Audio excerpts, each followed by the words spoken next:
and you're sitting here, we have a conversation, and you say, well, Shannon, I slept with this many men. Okay, that's one thing. That's between you and I.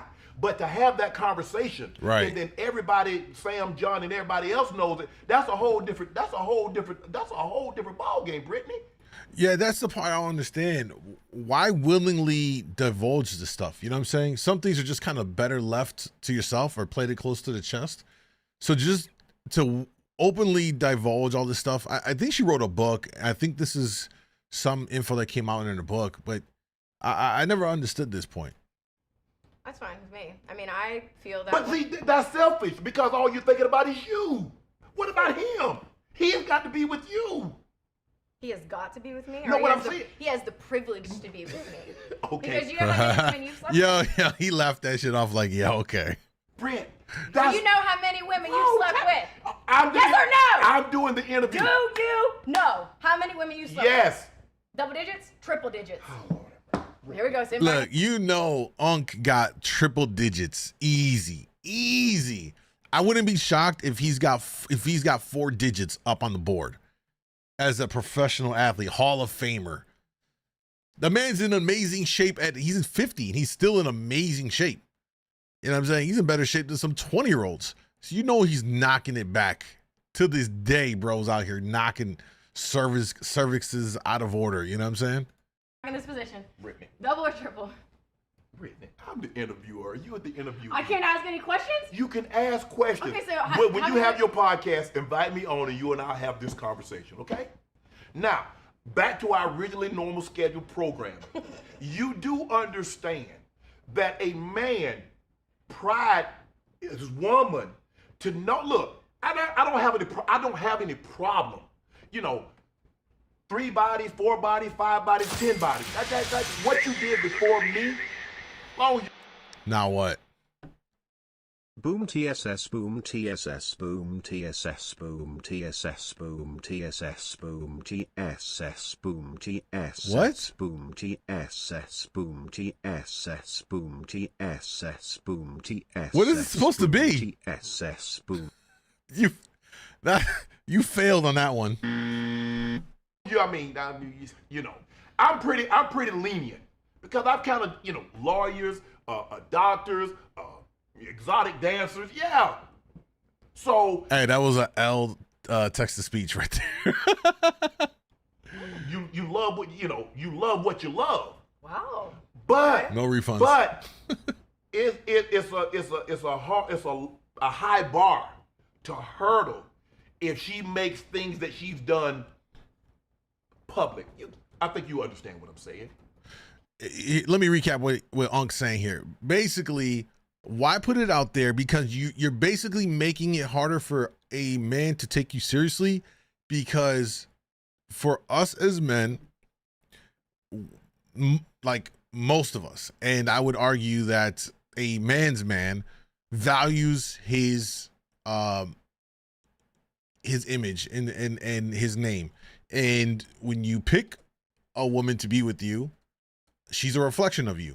And so you don't want to have that kind of stain on you, on your name, on your character, because of who you choose as a mate. So why would you put yourself in a situation where you make it extremely difficult for someone to come in and essentially take you serious? They're going to beat the kitty and hang out for a little bit, but I don't think she'll get someone to seriously lock her down. I bet you in 20 years, Brittany Renner's still not married. You know what I'm saying?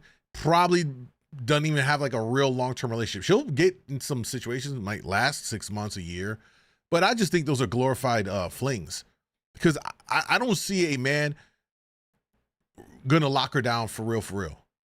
Like, and when I say that, like a Shannon Sharp, like a guy that got some real motion, got some going on, got a reputation to uphold.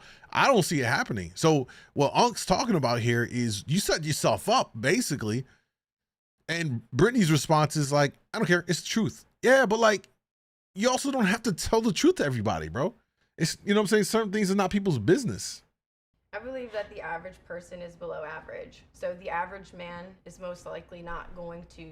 But you're not going to be interested in no average man. You like what you like. But Stop it. And I never argued with you on that. What, you didn't let me finish my thought. Go ahead. Let me. Okay. And then. Okay. And then we. Right. Okay. What I'm saying is that the average guy would tell you that I'm not wife material. That's fine because I don't want to be with the average man. The man that I want is someone who is understanding of that. And if that's asking for too much from the male species, then Bro, the problem I have with this, this is a cope. This is 100% a cope. She basically manages to shit on average guys and saying that you're not the one I want. But as I clearly said, a guy above average guy, a high value guy, she's alluding to a high value guy, like a guy that got some going on. Bro, they ain't gonna really, they ain't gonna marry you.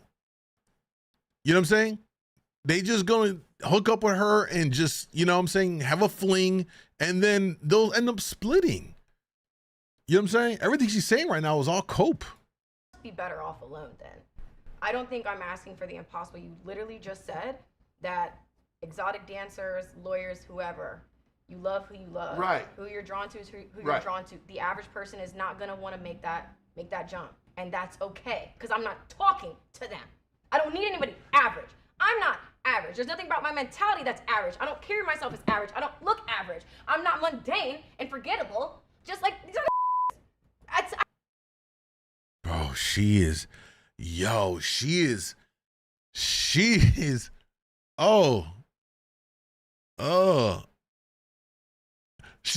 right though. She's not average. She's not average. Because for me, what I see with her is really basic. I gotta be careful because I want to get banned on TikTok again. That basic B behavior. It's basic. And she over here trying to downplay and talk down on average and average men and average women. She out here doing the most basic B stuff. You know what I'm saying? Oh, she's got herself all the way in a pedestal. All the way in a pedestal. You know what I mean? So far in the pedestal. I stand for something. I get so much flack because there's this little box and people want me to just like suck, shut up, make an OnlyFans. Yo, but you she put herself in there. Yo, the moment she attached herself to Tiana Trump, those that don't know Tiana Trump, all right. The minute she became friends with her and they started hanging out, it started going left. I remember that because up to that point, it was Brittany Renner. You would see the pictures. It was super thirst trappy and all that stuff. There wasn't a lot talked about her in terms of like, out here in these streets activities. And then when she started hanging out with Tiana Trump, and then she became like sexually liberated, and she was a lot more out there in her openness with her sexuality and stuff. That's when everything started changing. I don't know how many of y'all remember that or not. Let me finish though. They want me to go over here and just admit that I'm a gold digger, that I trap guys and that I only care about money, but because I go so hard about true love, it's a problem. But you can understand that you say Because I like sex, like you? Whoa, Britt. Because I like sex? Because I'm curious? She's irate, bro. I don't give... No, I don't care. But I'm saying you can understand why people will find that hard about true love because they're looking at it. True love is not what you're but what you're saying, what you're selling doesn't seem like true love. What am I selling? Well, I mean, when you go on and you in your car and you say, "Well, I had sex with 3 men." That was back in 2018, by the way. Go ahead. Does it matter? Ain't gonna happen yesterday. You still did it. like how you gonna try and self-absolve yourself of what you did? Sorry, I mean, you're No man, no woman can outrun their past because Facts. all it does, it makes you tired when it catches up with you. Yo, facts. So what you did in 2018, people still know about it in 2023. Oh my! We are at the church of Uncle Shay Shay. Yo, the man's be preaching. Man's is preaching right now the gospel. For real. So this notion that you say, well, it happened 5 years ago, it happened 10 years ago. People have what they call the internet. People have what they call memory. good. Don't ever forget it. Just know when you tried this, it ain't even about that. No, honestly though, I don't want people to forget. I don't want I don't believe you can delete your wholeness. I don't want to. I wouldn't I would not want a clean slate today. Because you know why? Why? This whole Let's hear this journey for logic. me has been learning. Yes. So if I'm judged for the way that I learned, then so be it. I don't need you guys to forget anything. I don't want you to, quite frankly, keep bringing it up. Keep talking about it. Because there's so many people that are so curious about me in private. But they don't have the balls to try it in public. And that's fine. But that's the point. Yo, right? She essentially is missing the point, and she just said it. That's the point. People will be on the low, outside the purview of the public, be sliding in. What's up? I'm kind of curious about what you got going on, but will never step out into the light and be public with her. That's the point of everything, and she don't get it. She don't get it. Right? This is on par with, you know, the women that get those calls at 2 a.m., but the guy never wants to see you at 5 p.m. type of situations. The only thing is that she's not a bad looking woman. She actually looks good. Like, if just objectively, like, she's a good looking, good shape, you know, she's a good looking woman. But because of what she's done and the fact that she made it public, that's it. She just said it. In private, people want to, yeah, that's it. They don't want to be in public with you like that, bro. You are, for most men, that she's interested in, they're not gonna want to have her on their arm on a red carpet show. It's a bad look. For me, I don't need a guy that's gonna keep my record of wrongs. I thought that's what the Bible said. That's y'all's favorite little. I'm just saying, I don't judge. I'm not here Don't keep no record of wrongs. No, but I'm saying, look. Don't fault me for doing the best I could with the awareness I had. Right. So if a man doesn't understand that, because you just said a few minutes ago, Yes. a man can make that jump. Will he? Most likely? Probably not. Right. But guess what? Who's for But me? he's not for this. Let me finish. Okay. Who's for me? Yes. Who God, creator, source, universe, whatever you want to call it, who God designed for me, none of that matters. I'm for the streets and I'm proud of it. So I don't care about all these people yapping about what I'm not gonna get, because if I wasn't gonna get it, it wouldn't be on my heart. If I wasn't gonna get it, I would not be experiencing the dark side of this coin. And that's why the world will bear witness to true love. And they will become my footstool. And they will have to see this woman. This is my whole mission statement. What is she babbling about? Wait, are we all following out what she's babbling about? I'm a little confused. Adam, what's up? Jackfruit, what's up? She's just rambling to ramble, right? I'm gonna tell the truth and still get everything I want. And they're gonna watch me. I don't have to play by your guys' rules. I do my way. Yeah, I'm gonna say it like this. I know exactly why she has this mentality. You wanna know why? She has this mentality and so secure simply for the fact that, ready? For the next 18 years, she's got a fat check coming from PJ Washington. If she was out here having to like do it on her own, if she didn't have the kid, and through the kid, she's getting a fat child support monthly check that, let's be honest, we talked about this before, ain't no kid, and this doesn't matter about celebrity status or nothing, right? No kid requires more than $2K a month. And even that is dependent on age. If they're in a daycare age where they need to go to daycare and all that stuff full time, you already know that's going to be at least a stack a month for daycare costs. As the kid gets older and they're more independent, you know that monthly cost comes down. It's being honest about it. But she's getting a fat check from PJ, so she can live off of this. And now she's got the breathing room to then, you know, have this mentality about I'm gonna find this love and all this stuff. But I promise you, if she didn't get no check and she was out here having to like get it on her own, work, hustle, she'd be really trying to get some guy, you know what I mean, for that security. You do things your way. And honestly, it varies hour to hour. I didn't know who I was going to be when I came into this interview. Are you okay with it? Black Bold on TikTok said, dude, she was making money before him. I'm not saying she wasn't making money before him. She wasn't making the kind of money she's making now. You know what I'm saying? Like, okay, hold up. Let's look. Let's see. PJ Washington child support cost. Let's see how much he's paying her. Okay, there was a rumor. I remember this. There was a rumor that was $200K per month, but they dispelled that. I don't know if we actually know.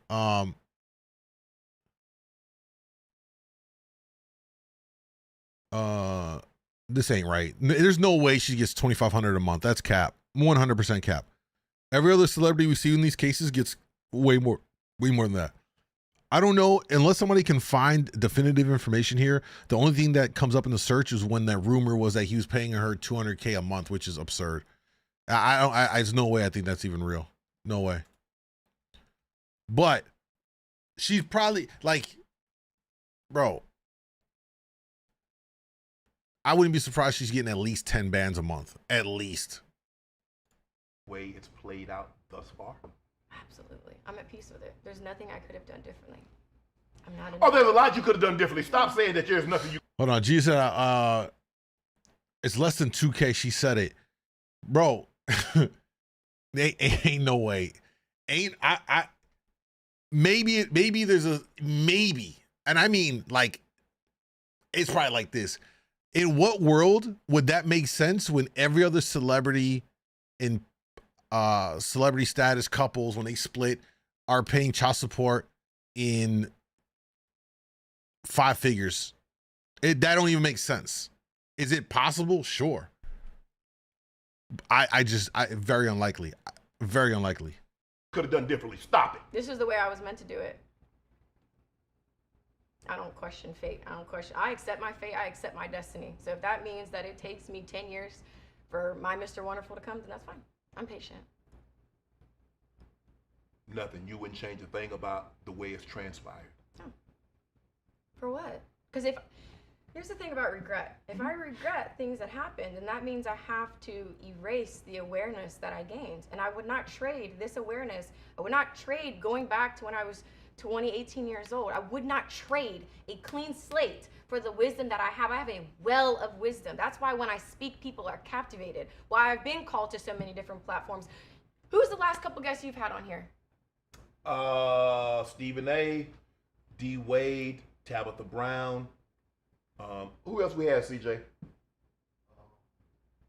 Ocho Cinco. I saw Chris Brown. We had Ricky Smiley. Okay, what's one thing you think they all have in common?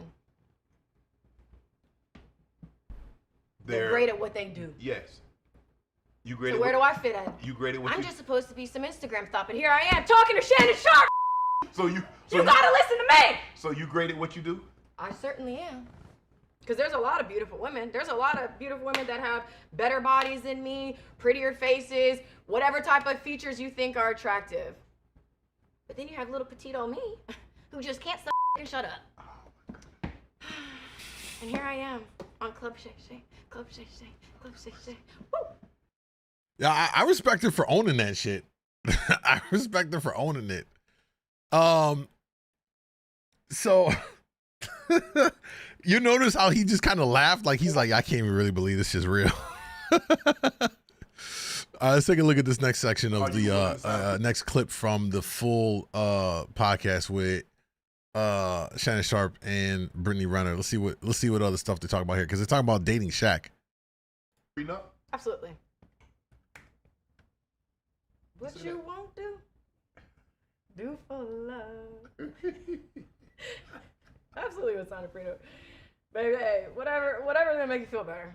Yeah, Timmy said, imagine he asked her, so you're good at sucking D? Marlene, what's up? She mad annoying. I mean, it is what it is. Billa said 20% of what he makes is $255,000 a month. Yeah, that's why I don't know. Somebody on TikTok was saying that stuff. It don't make, it's not logical. It's just not logical to think that she only gets 2,500 from him. Ain't no way. It's just crazy. Ain't no way. Ain't no way. Ain't no way. They weren't married. They weren't married, were they? They were just together? Matthias, what's up? All right, let's continue. Yeah. What's up, Billa? Little bro, what's up? I'm ready for my husband, not my cousin. Did you date Kevin Samuel? No. Y'all were just cool. Yeah, we were cool. We just did content together. Right. I did an interview, but you know. He made God some, bless the Godfather. He rest his soul. He made some good points though.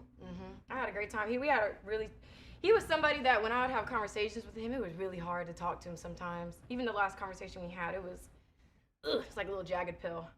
Let's talk about, Basketball Wives. You're on another season of that. Well, this is my first season. This is your first season. It's my first time. I don't get to say that often. Damn. Wow. Granny, I'm sorry. This is not the life I really chose for myself, but that's who we are, Granny. What about Basketball Wives? Basketball Wives season 11. Yes. What can we expect? Show. It was the most. Ooh, come on, choose the adjective wisely. What's a positive one? It was. Yo, that's wild that she got with PJ, had his baby, and then that automatically gets her into this goddamn TV show. You know what I'm saying? Experience. Right. That I will never. She looks like someone that would say London is a continent. Y'all gotta chill. Like. I think she's smart. 12 you down? I think she's probably smarter than people may think. A lot of things have to change for me, but I'm gonna keep an open mind. A lot of things have to change, but I'm keep an open mind. You do realize that anytime someone see you with someone publicly, they automatically yes. jump Yeah. to the conclusion. And it could be dead wrong. She could completely just be in public as a cordial thing, and that's 100% true. And I think most people will be like, they smashing. That comes from the past, which is what he's kind of talking about with her. Is like, yo, you realize by divulging this stuff, it allows people to then formulate these potentially wrong concepts about you. You know what I'm saying? To be fair, it could be wrong. We could be completely wrong on some aspects of this stuff, right? But you allow the public to formulate these thoughts because we have an inherent ability, or we have this inherent thing in us as humans to take this information and come up with assumptions on people. Can they be wrong? Of course. Can they be right? Yeah, absolutely. You know what I'm saying? You know that, right? So like me and you then. I'm doing an interview. Like Shaq. What about it? I'm saying people saw you out and she was Shaq. Or if I can assure you, if someone would have, let's just say we're out at some restaurant. Me and You and I.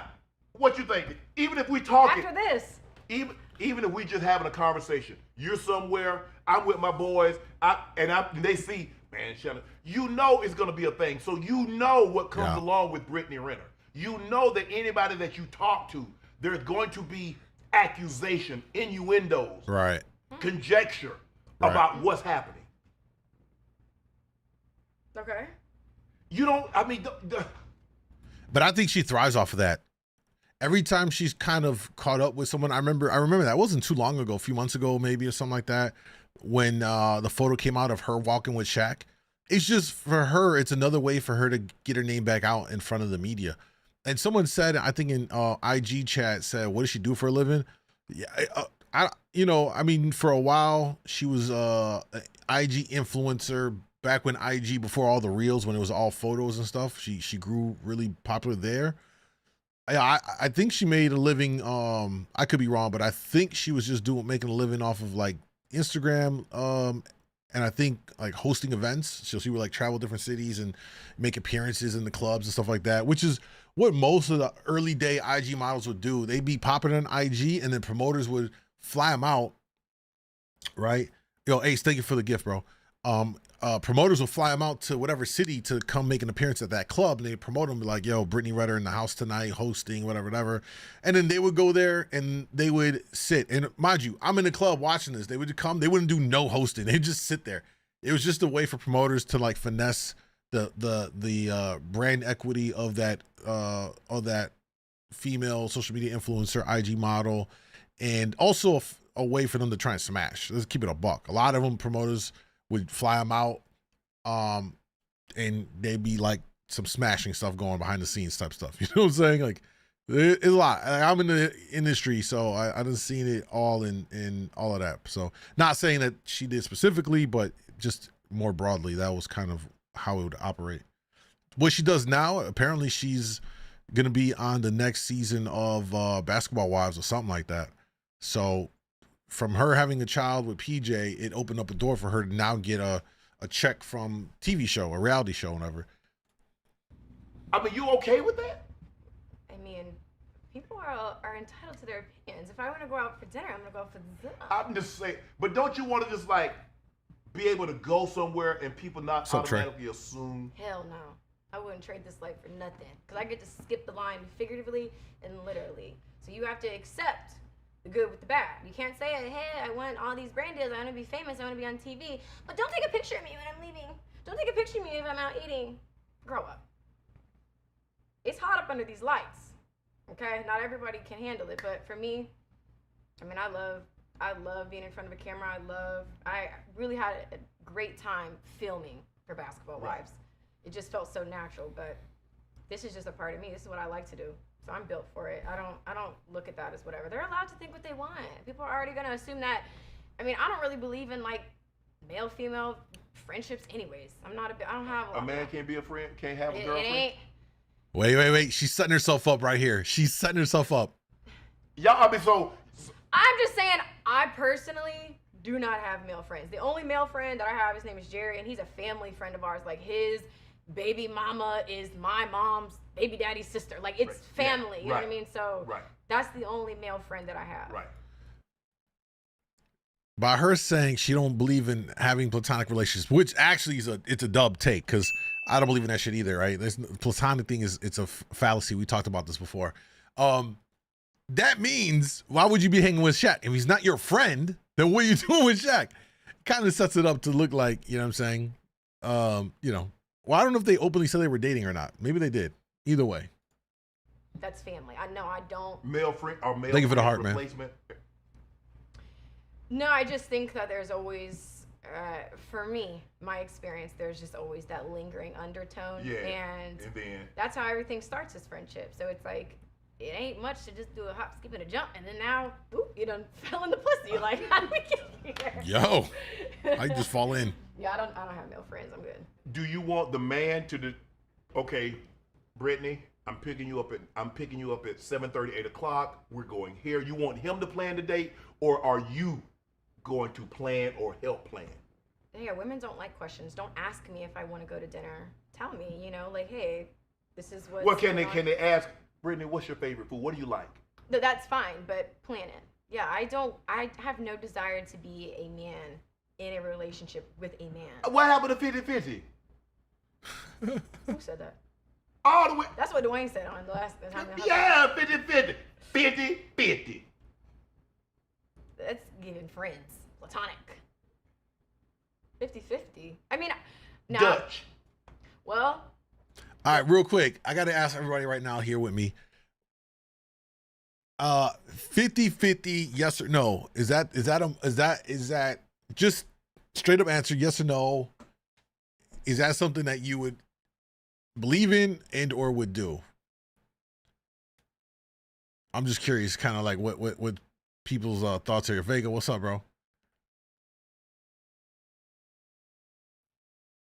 I see some no's. She's being contradictory. She said earlier about the other guy that they weren't bumping uglies. Yeah, I saw that too. See some no's. Okay. Okay. So, okay, see some 50-50s.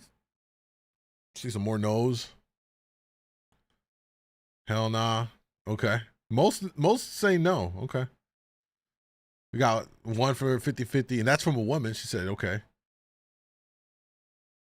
See some 50-50s. So, seems like a little bit of a split, huh? Yes, but not on the first date. Shirley, thank you for sharing that. Okay, interesting. Yeah, I've said it before. My thoughts on it is, it doesn't matter. My belief is whatever works for the individual couple works for the couple. You know what I'm saying? That's my feeling on that. You know what I'm saying? I've been in there taking care of everything. You know what I'm saying? And again, not that I would necessarily look for like a 50-50, but I don't know. I just think it just depends on the two people and what they got going on type of thing. I don't think you should be shamed. If you make it work for what you guys got going on, and make it work. You know what I'm saying? Alex said, I'm gonna say this. If a man asks me what my body count is, I'm done talking to him. Is it okay? I agree that stuff like that should never be asked early on. However, let's say you're in 3, 4 months, 5 months, 6 months, you're into it, you know, and I think at that stage of dating, you start to dive deeper into things, right? Conversations, because you're already got some stuff going on. You can tell it's going somewhere.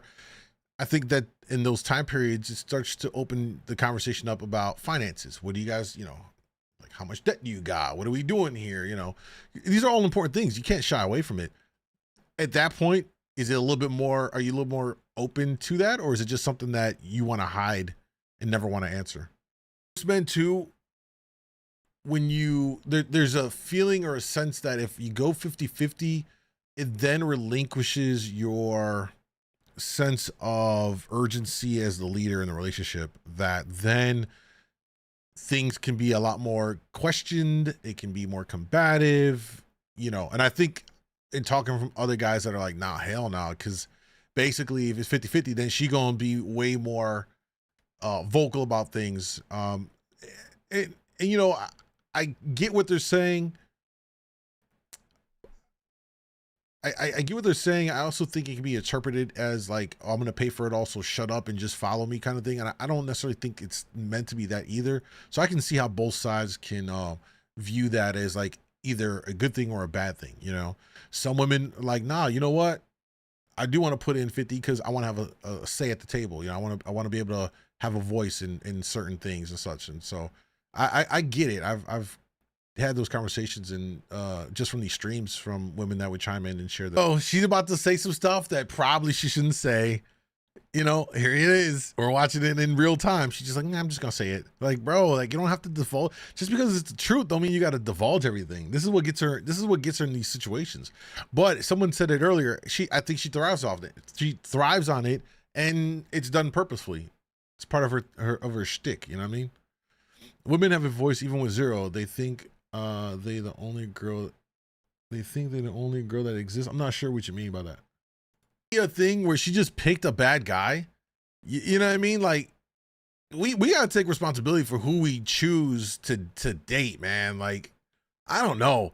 I get it. Not everybody has that innate ability to vet people well and from the jump. Like, I'm very good at vetting people right off. Like, first look, first impressions, first few words out your mouth. I'm already within like 85% certainty of like what you got going on and what you're all about and all of that, right? Very accurately, very, very good. It's not, it's a unique skill set that either you got it, you don't. Maybe you can develop it a little bit, but goddamn, like, you know, how'd she, out of all the guys out there, she's gonna pick a regular guy. How does the one regular guy she decides to try and go out with tend to be a bum?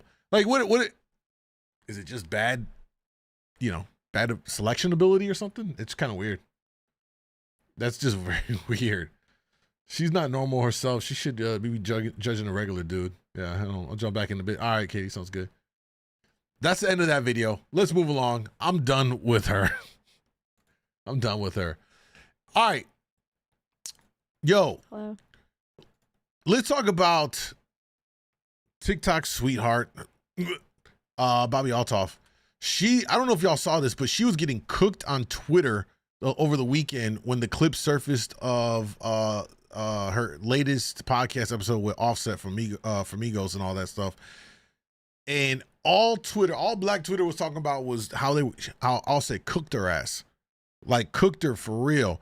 And then the broader conversation, and I actually have a video on this on my other commentary channel on YouTube, The Mind of MoonDawg. Highly recommend y'all check it out.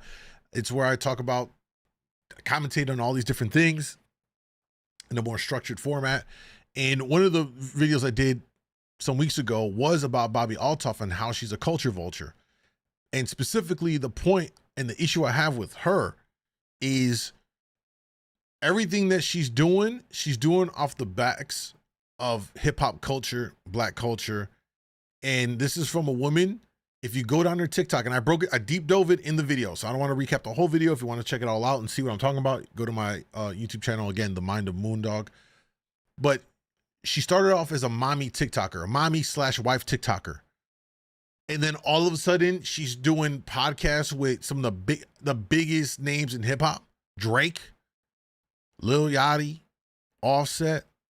In fact, let me show y'all this. This is what's interesting about this thing. They talk about her being a plant. Maybe she is, maybe she isn't. One thing that does bother me is like, you have no grounds to really be in the hip hop culture space doing all this stuff when you were never even there from the beginning.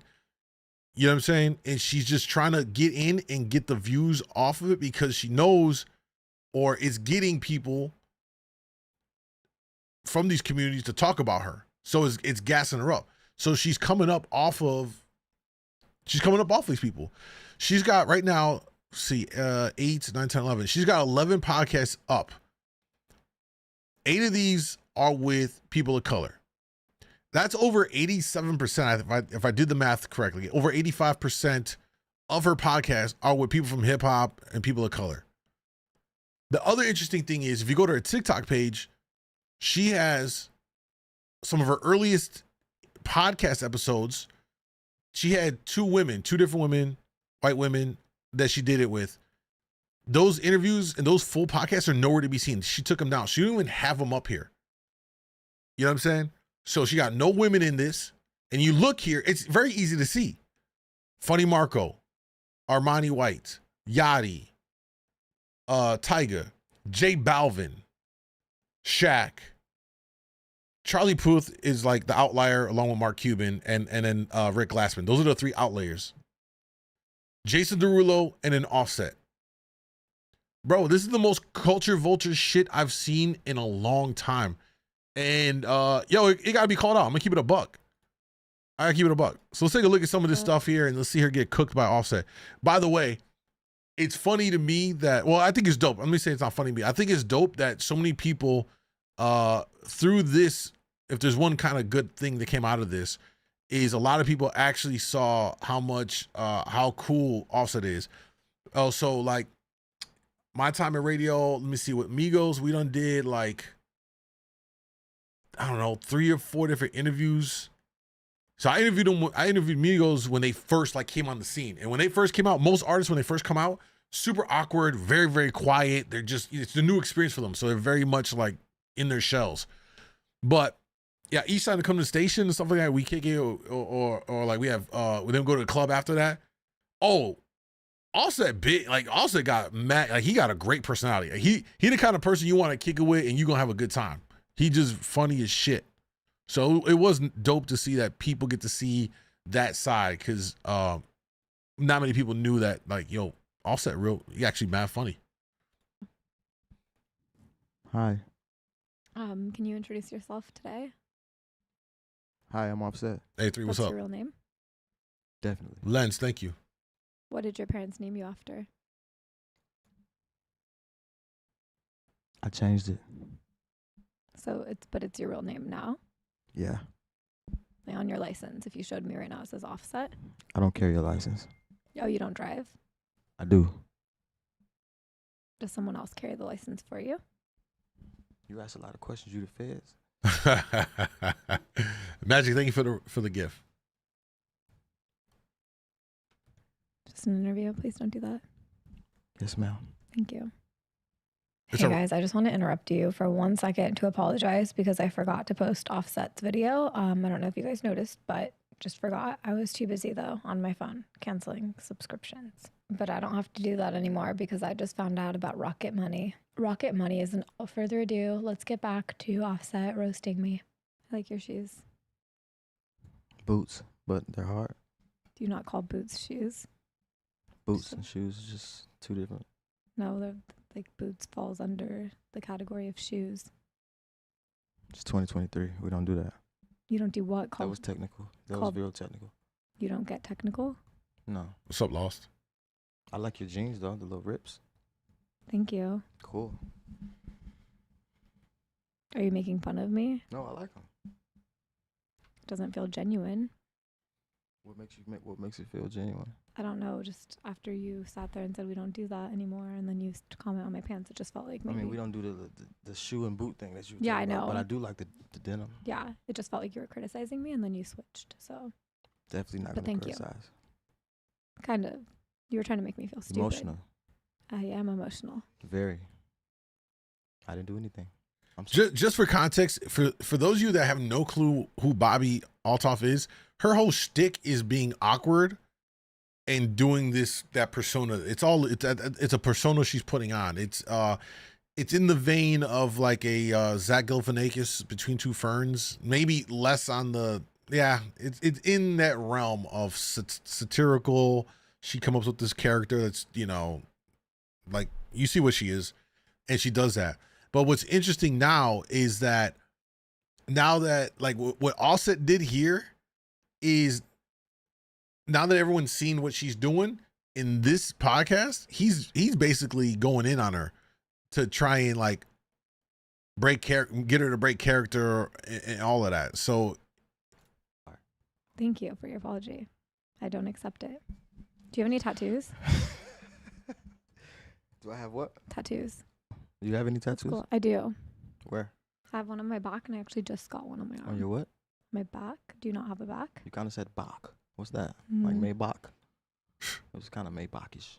I didn't say that. yeah, she cornered Say it me. back. Yeah, light skin. What's up? Guaranteed gonna- you said Bach. I guarantee I didn't. And when we play this BACH. back, Paul said it's like Caleb Presley. No, bro, please don't. That's kind of a disrespect. At least Caleb is more. I mean, it's a different energy, of course. I guess I know what you're saying in terms of what they got going on, but this is totally different. Just listen to like how she goes about it. you're not going to hear that. What's the tattoo? I'm going to start doing what's- that about your everything saying- you say. I'm saying, what's the tattoo on your back? It's a Bible verse. What What's verse? the tattoo on your everywhere? I got Virgil right here. Okay. R.I.P. my boy Virgil. I have all my kids on the back of my leg, their faces, Why on the back of your leg? because Why didn't you I- put them on the front? Huh? Why not? because On I the got front? their back. Did you even think of that until right now? You thought you had me, but you didn't. Why are you wearing sunglasses? Because I'm cool. You think that makes you look cool? What I'm just brand are cool. they? Hmm? What brand are they? Chrome Hearts. What's that? Chrome You know Hearts? what Chrome Hearts is. Never heard of that. You know what Chloe is and don't know Chrome Hearts? Yeah, because I own Chloe. I don't own Chrome Hearts. You don't have Seems to own it pretty- and know what it is. I've never seen that in my life. I'm going to go back to this 2023. How much were they? Free 99. You stole them? Never. How'd you get them in That's- your possession? That's dirty. They She gave said them she to you as a stole gift? them, right? You on to something. The undertones. Do you pay for anything you own, or do they just all gift them to you? I pay for a lot of things and I get things given to What me. about your earrings? Yeah. Those look expensive. Yeah. Are they real diamonds or are they fake? Carrots. How many? 7. 7? Yeah. On What each- about your on chain? each Hold on, one? hold on. Let's you drilling me. Let's see. What's your chain? This is my interview. It's not yours. I mean, it's ours. No, I'm interviewing you. And I'm allowing you to interview me. It's a partnership. You don't have to ask me questions. I want to. Oh, Why I Okay. gotta answer yours and you can't answer mine? okay. That's I'll messed answer. up. You don't Okay, think that's okay. fair? That's not fair, bro. I'm That not ain't trying, fair. I'm not trying to offend you, sir. I'm just trying to be fair. Okay. It's just that My weird. necklace? It's just that weird Yeah. energy. I just got it. I saw it on TikTok on this girl. She worked at a jewelry shop. And I said, can I buy that from your shop? Supportive. Mm-hmm. That's what's up. Yeah. She's a mom influencer. Why were you late to our interview? It was 5 minutes. I mean, 5 minutes. You're like. Because I tried to valet my car. And I was going to be on time. See, my mom always would tell me excuses. Are you going to at least let me finish my excuse? Go ahead. I was trying to valet my car. Mm-hmm. I pulled up at 6:55. I would have got here on time. You said 7. And they were like, where's the card to your car? You don't have to drive a car, so you probably don't even know how they work very much. But you, with like a Tesla, you give a card. You got to be on time, man. Okay. Thank Wasting you. people time and shit. I'm sorry. I apologize. I don't accept your apology the same way you didn't accept mine. When did I accept your apology? I don't remember either. He getting real sassy. Have you ever watched the Amelia Chicken Shop date? No, that chick, I never watched the Chicken Shop date. But every time we talk about Bobbi, that name comes up. I'll have to watch it just to kind of get a sense of what it is. So I don't have no clue. How's this chick famous again, bro? Listen, that is why so many people believe she's an industry plant. Again, go check out the full video. I'm not even trying to hold you. Is it not even on some just trying to go get some views type shit? But generally, like if you want the whole breakdown, I broke it down in the video on my other YouTube channel, my commentary channel. If you go to YouTube, search The Mind of MoonDawg, The Mind, M-I-N-D, of MoonDawg, my name. And you scroll through a few videos back and I do a breakdown on Bobbi Althoff and that whole storyline. Because she was a mommy / wife TikToker. And then the other thing she was doing was she would put up videos, and if her TikToks didn't get a certain amount of views, she would delete them. So if you look at her TikTok right now, it's only bangers. It's only the videos that got like over 500,000 or 750,000 or 1 million plus. She deleted all, like she'd be scrubbing her shit to make it look like everything she drops is a banger. It's just to me some weird shit. You know what I'm saying? Like not every piece of content you put up is gonna hit. It's just the way it is. You know what I'm saying? Like most recently, 2 of my vids on TikTok back to back, multiple millions of views. The next 2 or 3 right now, not even 100K. It just happens. You know what I'm saying? All you gotta do is just keep putting out content. You gonna put the water down and hit a little. You want a shot? No. You gonna say no? Sanchez, thank you, bro. It's kind of rude. That's rude. That's not rude. Just one. Of alcohol. Nah, with a water? Yeah, I'll take a shot of water. Nah, we ain't doing that. Little alcohol, little Don Juan. I call it Don Juan. I breastfeed my children. Do you want to get them drunk? Is that what you're trying to do? I mean, no. Okay, so that's why. In a year, when I'm done, I'll take a shot. So this is a question. So when you drink, right? Mm-hmm. It affects the breast milk. It does. Whatever percentage like you are, when you do like a breathalyzer. What percentage are you? No, I didn't take a You said breathalyzer and I a haven't drank. You again, don't let me finish my sentences. You didn't take a drink. Are you lying I'm for saying, the people? what are you? Because I watched you take a drink. Are you trying? I'm just letting you know I watched you take a drink. Oh, that's true. Prior to the interview, you forgot. I did. There's a cup on the table that's not water. And I had a sip of it. So you're a okay, liar. but that's not what I was You a even. liar. That's not the point of what I was saying. Nah, what it is, you a liar. Can you let me? You a liar. Can you let me finish my sentence? No. She low-key kind of coming out of character. You hear her tone changes? You know what I'm saying? Like low-key a little bit of breakage right there because she's trying to like, I don't know, refocus this thing. You don't let liars finish the sentence. You lied to everybody. Why did you lie? How about that? What was the point of the lie? This is what people do when they lie. They just stand there. But it's your interview. Go ahead. What's up, Unlike? I don't know, bro. YouTube and stuff. You. What do you do for a living? Let me put it all in, sum it up for you. I'm an artist, An artist? Yeah, fashion. You said that word a little bit weird. I said, what word? Artist. What was weird about it? How you said it was weird. I You can mean, continue. there's a lot of things you say sound weird, but I don't Okay. point it out. You actually do. Again, I will say, if you're watching this, please go back to the beginning, help me out here, and maybe somebody at the end of this video can put together a little comment with all the timestamps that you do that. So go ahead. You said you're into fashion. I'm an artist. Okay. What do you do? That's the question. I interview people Why? because I want to get to know them. It's super Why you want to awkward. get to know me? I didn't. You did. Your team reached out to mine. Don't cap. Let's not cap about that. That's not flex for the ground. Uh-oh. CAP. CAP. Flag on the play. Cap. What was that? Are you trying to make a song right now? No, it was cap. Okay. Wasn't. You should Actually, try to make a song. I honestly don't know how this came about. I'm not going to lie to you. Me either. Okay. Well, my team could have reached out to yours. I'm not going to. I don't want to make you look bad. They had to show me who Bobby was. I thought they were talking about Bobby Boucher, Yeah, they had to show me what the Offset was. water boy, because you like water, so it I've matched. never- yeah. It matched a little bit. Never heard of Offset in The my water? life. Yes, you have. I have not. I Googled you Damn. on the way here, and I read something about you. I had to go on TikTok. I couldn't even Can Google I- you. Thank you. I had to go TikTok. He said you're ungoogleable. Yo, that's got yo. I gotta. That's a good actual like. That's a good line to roast somebody. Yo, you're ungoogleable. That's funny. Also killed the vibe of this interview like he was there to challenge her.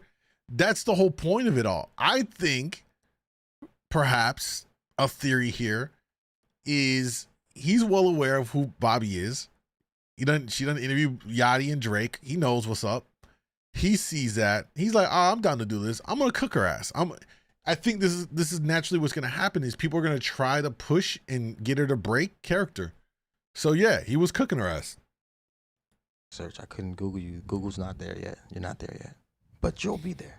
You're not there yet. But you're on TikTok. Yo. When I Googled you, it was like some fun facts about you. And one of the facts, Let's talk are you about going to, yeah, was that you like to walk out of interviews. Are you going to walk out of this interview? Was that something you intended to do at some point? You were going to go? I mean, Now you can't because it'd be awkward. And I'm calling you out for it. So, awkward is good. okay. So did you plan on doing that? Walking out on you? Mm-hmm. Maybe. Was that a thought you actually had? I don't think sometimes. It just goes. I can tell. Yeah, I can tell you don't either. That's You not like fair. shrooms, don't you? No. It seems like you're kind of like, ooh. Are you talking about yourself right No, now? I'm talking about you. I think you're projecting. I'm just asking a question. You definitely seem like someone who's on shrooms. Shrooms? Yeah. I'm allergic to shrooms. Bro, she's mad. Do you just want them to see your eyes? Are you trying to show that you're not high right now? What was that? No, I was just. Are they red? I'm allergic. Is that why you're hiding your eyes? Are my eyes red? You tell me, are they? Oh I yeah, can't see my eyes. they're really red. They're red. Bloodshot. Your cheeks are red. Why Yeah, are because they I put blush on. I'm just saying you said my eyes are red. Yeah, just because you're probably on shrooms. I don't know No, if I'm shrooms do allergic. that. I'm allergic. I got a question for you. How's okay? Have you ever been to, like, do you have family reunions? No. Y'all don't like wear shirts with your name on it, No. your family name Do on you it? do that? You've never been to a family reunion? No. So when do you, like, see your family, like, outside of the house? Holidays. Oh, so that's the family reunion that all the family get together on holidays. I don't like. No, I don't see my extended family. Just the like immediate, like cousins, first cousins. Oh, y'all celebrate Christmas and things together. Mm-hmm. Oh, okay. I just want to know. What do you do? What, on Christmas? You have family reunions? Yeah. You know, when you cook, you like your meat like pink, like when you cook like a steak or something. You like, Well done. you like it well done. Mm-hmm. So you should come to the cookout. Everything's well done. Is it? Yeah. Nah, Are you inviting that's me crazy. What? to your Hey, families? Hey, well done steaks is crazy. If it's not medium rare, I can't even rock with you. Can't even rock with you, man. It passed this What year. was that you did there? It's the family sign. It's just a family sign. You know, you can. Sacred, I don't see the point of this interview. I won't do that. It's just a cringe fest, man. And Offset cooking her ass. Why not? I don't know what you're doing. It's not a gang sign. It's nothing. It's family. Why? I don't know what you're doing. I'm not going to do that. That's a little judgmental. That I won't do that? What does it mean? Family, I told you. Okay, I'll Google that later. Google doesn't always tell you the right answers. Okay, well, the comment section will tell me later if that was what you said it was. Was that family, you guys? Family. That was something different. You're making a lot of signs right now. Different signs mean different things in the world. Oh. Peace. Okay. Next time. Come on time. Have something to talk about. Oh, okay. You're I not was talking wrong. about shit. That's not fair. Just putting that in there. I was asking you about a lot of things. Your career. The obvious. The obvious, and What your is- shoes. This is the thing. So, like, how long have you been in your career? Like, interviewing? Like a couple months. How's that going? It's going okay. Lucrative? And now it is, yes. It wasn't up until now. Now it's really lucrative. It's a big word. Yeah. You thought I didn't know big words? No, I always see that. Always is the story. That's always the storyline. They think, well, no, you see what I'm saying? That's a little ignorant. Why did you have to point out that was a big word? I just thought You I don't was think like, my vocabulary can reach that? no, Oh, because here if we you go. listen, Obviously, you don't think my vocabulary no, can because reach if you listened, I had trouble. listen. I had trouble saying it back, so I was commenting on myself. But you're projecting your own insecurity right now. You're I'm not. about using big words. I just peep game. Don't project. You know what that mean? I don't know what that means. You know what peep game mean? No. It's when you see the obvious. Okay. Okay. So you're into fashion. Tripper. Offset carrying this interview, bro. 100%. Do you remember Buy That One? Nah, what's that? Cash said, well done steaks are literally Continental Tires. Facts. Is this a try not to laugh? No. Sadly. What does that mean? Tripper. See, you need to get into fashion and you'll know what that means. Are you into fashion? Obviously not. Do you see what Obviously. I'm wearing? Obviously. I think I wear like the same thing every day. But you're into fashion. Tripper. Why? Can you answer the question? Yes. Like that That's means the answer. yes or no though. C. You're bilingual? Definitely. You are? Can you speak in Spanish right now? I can. Go ahead. I don't need to though. You just started. This is not no application, bro. It's an interview. You want me to speak Spanish? I do. No. Oh, I good just job. did. Matter of fact, I did. I did. I C. said good job. And then you said no. No's in Spanish too. You speak any other languages? Spanish. Let me hear you speak Spanish. I'm too fluent for you. Oh, another judgmental thing. What makes you what makes you think you're You just said you don't you're know too how to fluent. speak I Spanish. didn't say that. It's like you really That's want to cap. I sound said I didn't like want you. to. And then you just think you better than me, don't you? Anyone watching this right now is gonna say that you're just making stuff up and you're just trying to catch keep me. trying to put it on anybody watching. I'm Because- talking to you. Yeah, and this is for people. This isn't for us. This is for the people. Do your friends call you Offset? They call me Sit. Why? Shorter. What's your other name? What's your name that you were born with? It's beautiful, actually. You want to know it for real? Yeah. Kiari. Oh, that is pretty. Why'd you change it to Offset? Because you don't need to know. It needs to be only immediate family that call me that, you know? No, I don't know. Well, you know now. Thank you. You're welcome. If you had to change my name, what would you change it to? If you had to give me a name for people to call me. So I just call you Bobbi? Mm-hmm. I put the Boucher at the end. It's clever. Never heard that before. Cap. Cap. You know about the water boy. Yeah, because I have heard that before. That was obviously sarcastic. But it was obviously funny. It wasn't funny. I've heard it a lot in my life. Oh, this is the thing that happens to you. That's why you feel. See, it's an insecurity, like you said. Yeah, thank you for pointing that out. Do you want to keep talking about more of my insecurities to make me feel bad? No, I apologize. I didn't Thank know. you. Just like what name should people call me? This is gonna stick, so just come up with something Come up good. with some fire. Yeah. I got one. You can have a minute to think. Culture Vulture.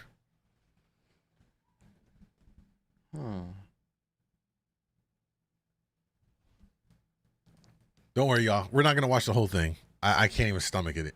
But Snow in the Bluff. Hmm? You ever seen that? You should see that. I know you ain't seen that shit. Snow in the Bluff. I don't even know what you're saying. They know what I'm saying. Who's they? The same they that you talking about. The people. Okay. Snow in the Bluff. Wrong with that. I'm telling you. From now on, new name. Snow in the Bluff. If that's not unique. If that's already something, I want something unique. That's unique. It's not unique if they know what you're talking about. It's unique for you. No cap. Why do you say that so much? Lingo. Do you know what that is? Duolingo? Do you know what lingo is? Oh. Yeah. this is so hard to watch. A word? Or is there So another you're hip. meaning? You're hip. So hip. Thank you. How long do you think your career will last? How long will you be relevant for? How long will I be relevant Oh, for? man, here she go. As long as you'll live. How old are you? Why? I don't know. It's just a follow-up question. How old are you? I'm 31. How old are you? I'm 26. Oh, you're 26. Why did you 26? Why you whisper it like that? The fuck was that? I'm 26. You like trying to like you running from it? Like what's going on with that? I didn't understand that, honestly. You I'm talking obviously about did understand 26. it because you like repeated it 17 times. You No, got I'm trying it. to figure out why did you like the thing. You do a lot of things that I don't understand. You should ask me and then I can help you understand. But you answered me now. So what was the you did like a Don't make fun of me. I'm don't like not. that. See? I'm not. You can take your glasses off now. Hmm? You can take your glasses off. When I want It's to. not sunny. It's actually a bright light right there. That's true. I should have worn mine. This is so rough, man. This is so rough. Oh man, now let's watch this whole thing. I'm invested. Nah, I can't. We'll watch a few more minutes, man. You guys can finish the rest of this. We just want to watch enough just to kind of sense it all, and kind of just prove my point about this stuff. It's not even that I have an issue with the persona. It's just, it's, again, being a culture vulture, man. And equally problematic is that our artists are doing this, man. Like they feeding her. Every artist that went up there, Drake, Yachty, all of them, they giving her the platform, bro, to allow her to come up off the culture. That bothers me. You know what I'm saying? Gridmore on Kick says she was on a different podcast and she walked off the podcast because she didn't agree with someone. I don't think I've seen that. I'm curious about which one that was. Hey, real quick, guys, by the way, make sure if y'all on Kick or on, I'm sorry, not on Kick. If you're on TikTok or on IG, make sure y'all follow me over on kick.com, djmoondawglive. It's my main platform. I'm not always live on TikTok or IG, but I'm always Monday through Friday live on Kick. And that's where it gets really crazy. Because right now, I got to be very, I can't go too crazy because I'll get banned and all that. But Kick, I can speak my mind without having to worry about being banned and stuff. So that's where we get the real crazy stuff be going down. Like crazy, like in a good way. You know what I mean? Not like crazy in a bad way. But just, we just be talking, having a good time and all that. What made you put boots with shorts on like a day where it's 100 degrees outside and then a giant jacket? It's the See, cringe. The jacket is thin. See what I'm saying? It's thin cut leather. See what I'm saying? So why did I do that? Because you're not going to do it. That's the reason why I get dressed. I dress the way that you won't dress because you don't get it. You don't get the language. You don't get, you know what I'm saying? So this is my style. You have yours, right? I feel like you're maybe insecure about that question No. because you like answered very defensively. No, I'm really fly though. And it's like, you don't get it. Okay, And I'm I trying was to help you to- trying to understand. You don't have to be so mean. I'm not Dog, being that's mean. I'm cap, not being dog. mean. It's just Stop you don't it. get it. So I'm very passionate about the people that don't get it because they need to get it because they dress like you and then they be lost. Oh, Like why would you go 2000s tank with the open button up? I don't claim to be into fashion. You do. Yeah, but see, the thing is, if that was the case, and you would have just came in here with a big ass hoodie on and some sweatpants, you really tried to you put that together. It's just not all the way together. What would But you do? I could get it together though. Okay, what would you do differently? On your fit. Mm-hmm.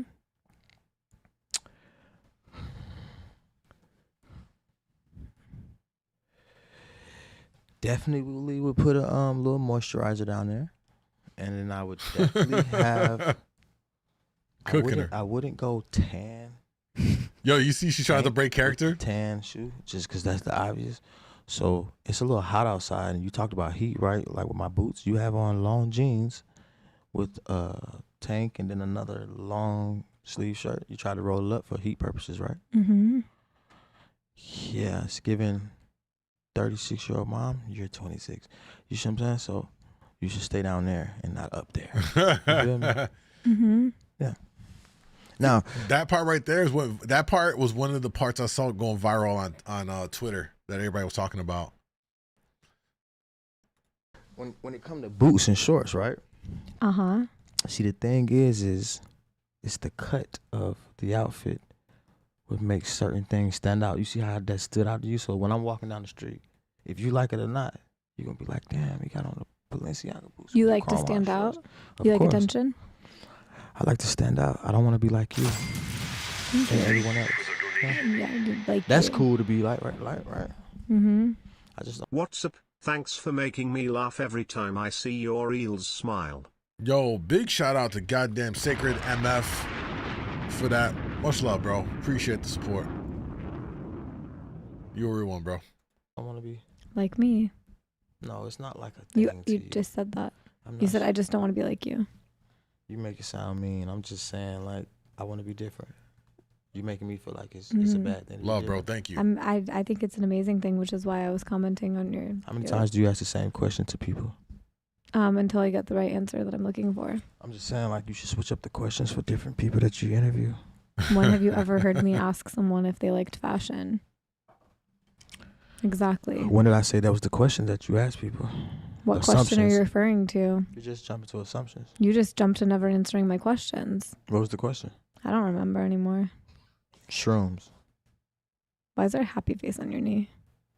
That's a Takashi Murakami art piece of the smiley face. You know, I got the pillows and stuff. You know what that is? No. Right? You know what that is?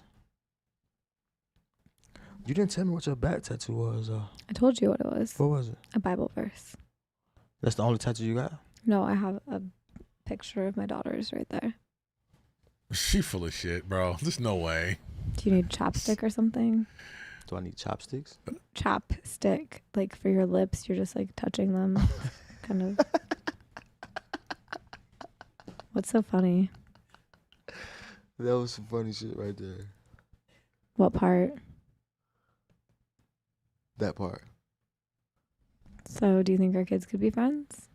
Why do you want our kids to be friends? It's kind of weird. I'm moving to LA soon, and I wanted our Who kids. said I live here?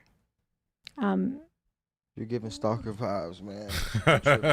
You want our kids to hang out. That's the kinda- person from your team just said you did actually, so don't do that to me. There you go, mentioning teams. Hmm. There you go, mentioning teams. The last time you said something about a team was Cap. No, I don't live here. Where do you live? Venus.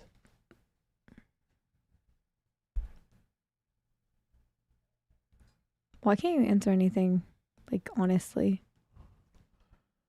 Who said I'm lying? You want me to get my drop? You want the drop on me? Okay, if you don't want to tell me where you live, that's She's trying to fine. get the drop on me. I don't know what that means. Shh. I'm I trying know to you don't do know what what? it means.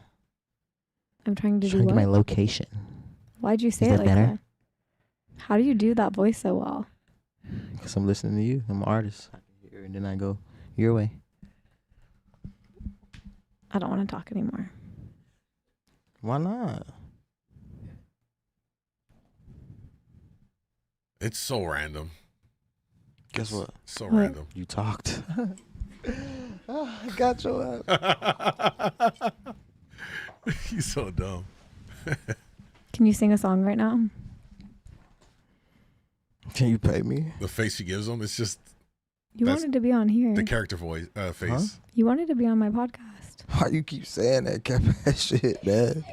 I honestly didn't even want to do this shit. I don't fucking do interviews. You heard? You already told me you looked me up. I'm walking out on bullshit. I'm fucking with you because they're making me. Okay, well, they're making me do this too. So can you just sing? Partnership. I'm not fucking singing for you. Is that not what you do? You don't sing? Yeah, I can sing, rap. Okay, then poetry. sing. Sing. It was just my birthday, so can you sing me happy birthday? When was your birthday? What's your birthday? Monday was my birthday. What date is that? The 31st of July. How old you turn? 26. Obviously, you asked how old I was. I said Can I- 26. I had hold my on. birthday. So, Are you pulling out a present for me? no, I'm pulling out Google because I think you're lying. Oh, but you said you couldn't Google me, so you better pull up TikTok. You're right. I'm going to go to TikTok and ask, how old are you? TikTok. You have TikTok? Huh? Do you just scroll on TikTok like regular people do? No, I give it to my do I do what? What did you Yeah, I say? just don't picture celebrities scrolling on TikTok. You just scroll They like a all regular do. person. They're all on it. They're all on it. What's your For You page? What does the algorithm think you like? Hey, no, yo, that's actually would be a great segment for an interview that I would do, which is let's see what your FYP segment, and then the artist or whoever it is you're interviewing gives you their phone, opens up TikTok, of course, right? And then you just scroll through to see what it is, and then you can kind of get a gauge as to what kind of stuff are they looking for. Because we already know that the algo on TikTok is so sticky. It really is accurate in terms of the stuff you're into, you know what I'm saying? And what it feeds you. Ephraim, what's up? Why are you ignoring me? Okay, don't play my videos right now. I'll play For your real, music and embarrass you. Okay. I'm not going to play your interview. I'm just saying, like, I'm trying to look up the age, like, you know what I mean? Because I think you capping about your birthday. They put up Bobbi Star. See, that's how you're nothing. They put up Bobbi Star when I typed in Barbie. It's not you. You typed in Barbie. Bobby. You said Barbie. I said Bobby. See, you making fun of how I talk. Let me see Again. what you're typing. Hmm. Do we have to do this right now? Yeah, I want to see if you capping. Be there. Your birthday is really on the 31st. Yeah, and you didn't get me anything. I gave you this interview, the biggest present ever. Thanks. You're welcome. Happy birthday. Happy birthday, real shit though. Happy birthday. Another day, another dollar. How do you make money? How do I make money? Mm-hmm. You work for the IRS? They're not going to watch this video. They're not going to watch this video. Anytime you talk about money, you'll never notice everybody dies a question. Do you not like, do you lie about your income? Is that, you lie about it to the IRS? I have businesses. I don't have an income. You have businesses? Yeah. What businesses do you own? Do I own? Yeah. Music, film, art. Because Art? art's a business, yeah. Like you draw, you paint, I buy. you buy art. Yeah. You should try it. Isn't that what rich people do to avoid taxes? It is. Buy art. I wouldn't know. Why? Because you're not rich. You're wearing earrings that are really obnoxiously big. Yo, actually, I learned that not too long ago. Actually, that the art world it's used to hide money by the super rich or something to that effect. I don't want to misquote what it was, but it was something like that. All right, you know what? We're halfway through this. I'm gonna let you guys watch the rest of it. We got a good sense of what it is. I said what I said at the beginning about her being a culture vulture and all this stuff. You know what I'm saying? He cooked her ass. You know, he really cooked her ass, and that's all I gotta say about it. I hope that our artists in the hip hop world stop giving her the time of day, man. Why is she not interviewing all the other mommy TikTokers on? She just sticking her nose and trying to get all the clout off of the rappers and stuff. You know what I'm saying? Like, it's so obvious. It's so obvious. You know what I mean? And it'd be different if you go back in her TikTok and all of her stuff or content was based around rap and, you know, some inclination of it all, but there's nothing. It was all mommy TikTok, wifey TikTok, and all of a sudden she gets a podcast. Now she's interviewing all these rappers. It's like it's not even a grift. It's some culture vulture stuff, man. All right, let us get into the streets, y'all. Some of my favorite content right here from the Desirable Truth on YouTube. Give my man a sub over on YouTube. Check out the videos. He goes around in various cities, but a lot of his stuff is in Miami, and he talks to people in the street. So we're going to take a look here at one of the latest videos he got over here, the unfiltered reality of modern dating. And let's see what people in the streets think about dating. And keep this in mind. I always have to say this, that this is in Miami. This is in South Beach, Brickell, I believe. Yeah, well, it's in Brickell, but Miami is its own world when it comes to dating. So some of this is going to be very off from reality for most people in other places. That being said, let's jump into it and see what's up on this. I don't care. Not at all? No. Where you from? Guatemala. What do you look for in a guy right now? He's funny and he treats me well. What about the money? I don't care. Not at all? No. So he doesn't even have to make 100K? No. Let's say you... Hold on. Mo said it's her job. Of course she's going to interview people and get her views. That's what you're supposed to do. Yes. But why is she interviewing people that have nothing to do with what she does? Right? She could easily go interview, I don't know, whoever else is in her space, some other people. Like, she has nothing to do with anything with the hip hop world. It's so obvious. It's so obvious. Now, no more talking about her because it gets on my nerves. We're back in the streets of Miami with the undesirable truth. Oh, I'm sorry. We're back in Miami with the Desirable Truth. Another episode here in the streets, modern dating. Let's take a look and see what happens here. Make sure y'all follow my man or sub to him on his YouTube channel too, right? You look for in a guy right now? He's funny and he treats me well. What about the money? I don't care. Not at all? No. So he doesn't even have to make 100K? No. Let's say you made 100K. How much should he make? I don't care. I really don't care about money. What do you care more about then? His personality. Yeah? Yes. So let's say I wanted to take you on a first date, right? Where would you want to go? Maybe to eat something, I don't know, to a restaurant. What if I said, let's go to Burger King? It's okay. I love Burger King. What's your favorite thing on the menu? Hamburger, maybe. I really don't care. Okay. So, what gave you that mentality? I don't know, maybe my parents raised me well, so I never really care about money. So why do so many women here in Miami care about money? I don't know. Maybe they like expensive things. I don't know. If I ask you out, does that mean that I have to pay for it? Yes, it does. No, why is that the case? I'm taking. Wait, hold up. Why is that the case? Because I fucking said so. Just because you said so? Yeah, if I'm Sammy Martinez, it's because I said so. No, I'm saying, if I ask you out, why do I have to pay for it? Because you're asking me out. So, if you ask me out, you'd pay? No, you're the man. You should pay. Actually, nah, you should still pay. I should still pay? Yeah, you should still pay. That's the man's role to pay for dates and If stuff? you can't pay for me, then don't pay for me. I'll walk away. Don't worry about it. Don't worry your pretty little head about it. Is that an equal relationship, though, between a man and a woman if he's always paying for everything? I never said you always had to pay. I didn't say that. You asked me the question if you should pay for the first date. You said it was a man's role, though, Yes, you asked me the question to if pay for dates and things. No, you asked for the first date. Bro, I can already tell she would be fucking super combative. Just from how she's responding to the question. Super combative.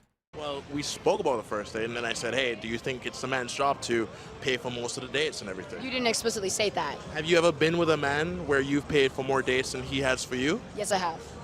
Long term? Yes, I have. Is that most of the men that you've dated? Mainly one of them. Okay. But a majority of the time, it's the guy who always covers the bills in your case, right? Yeah. Would you agree or disagree? I would say so, yes. I would say so. So, is it an equal relationship if the men are typically the ones who are footing it all the time? Equal relationship. I think each partner can bring something different to the relationship. Whether you want to pay for it or not, that depends on like the integrity of the relationship and the dynamic. I guess I can't answer that very specifically unless you're in the actual relationship. Where are you from? I'm from Kansas City, Missouri, home of the Chiefs. This is your first time in Miami right now? First time in Miami. How does your man feel about you having a trip with your mom down here? He fucking loves it, and he sent me a Venmo to have fun with my great ass mom. Do you think he would feel differently if you were coming with your girls instead? Hell no. It's called trust, and we trust each other. Hashtag 2023, 2024. Y'all can't be like out here thinking that your man is less than. Can't trust your man. If you don't be with him. If you do, be with him. She's a little intoxicated, I could tell.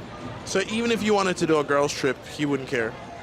No, I go on girls trip. He goes on guys trips. It's not the end of the world. He knows my friends. I know his friends. We are respectful regardless of the trip. Why can't girls and guys go on trips by themselves? That is a healthy marriage. You know, do you listen to Jay? You're not married though.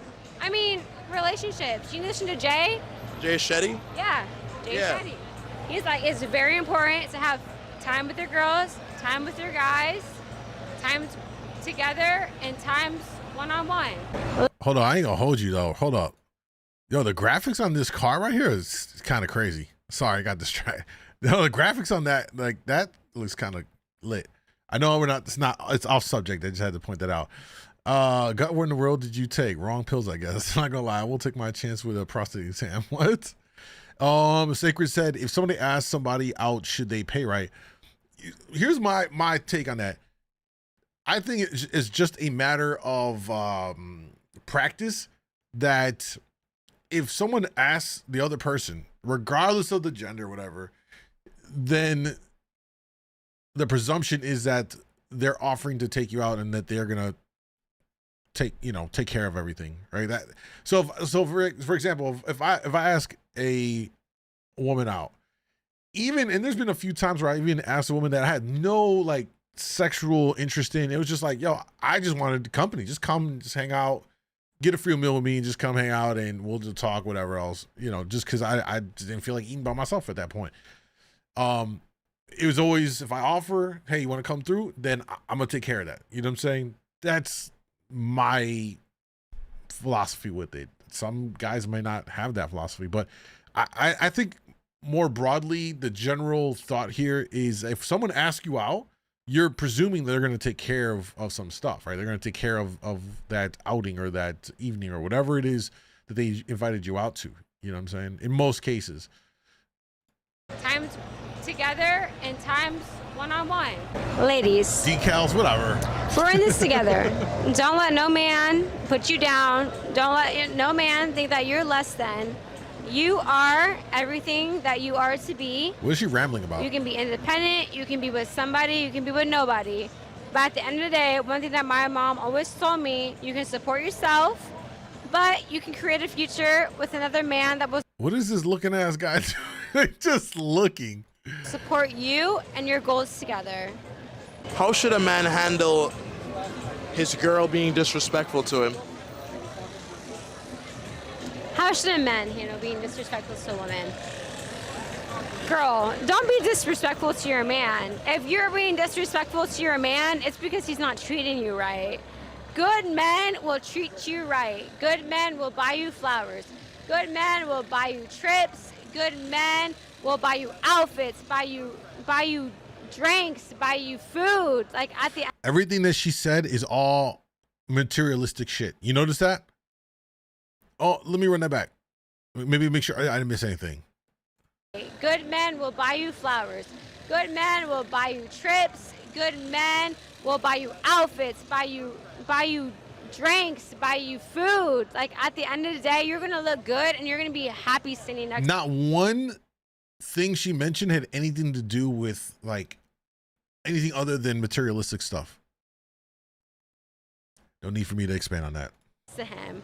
Like, don't disrespect your man. And also your man shouldn't disrespect you because it's a partnership. We're human and nobody's about. Samantha said the person who asked to pay. Yeah, I think that's the most common understanding of that. I've had women ask me, hey, I want to take you out. And they took care of it. Now, when it came down to it, I was like, I appreciate it. I got this. And they insisted. I went, all right. But I still would always be like, hey, don't, check would come.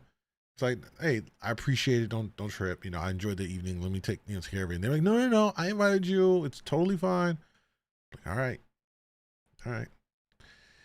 And then they proceeded to slut me out later on in the evening. I don't know how I feel about that to this day. I was like, damn, this is what it's like to be a woman. They take you out, you eat little steak, little lobster, and now I got to put out. I'm so offended. You know what I'm saying? It was a complete role reversal. I was like, damn, they got me. Well played, lady. Of anybody. So should he break up with her or not? I wouldn't say they should break up. They should really have a deep conversation. I'm not saying therapy, but therapy is good for everybody. And if the disrespect continues? If the disrespect continues, girl, cut it off. Like, no one deserves to be disrespected. There are fucking 20,000 plus people in the world. I don't know if that's a good 20,000 but Google it. She don't have too much to drink. Yo, she said that like that's a lot of people. She said there's 20,000 plus people in the world. Like, what? You're off by, I don't know, a few billion.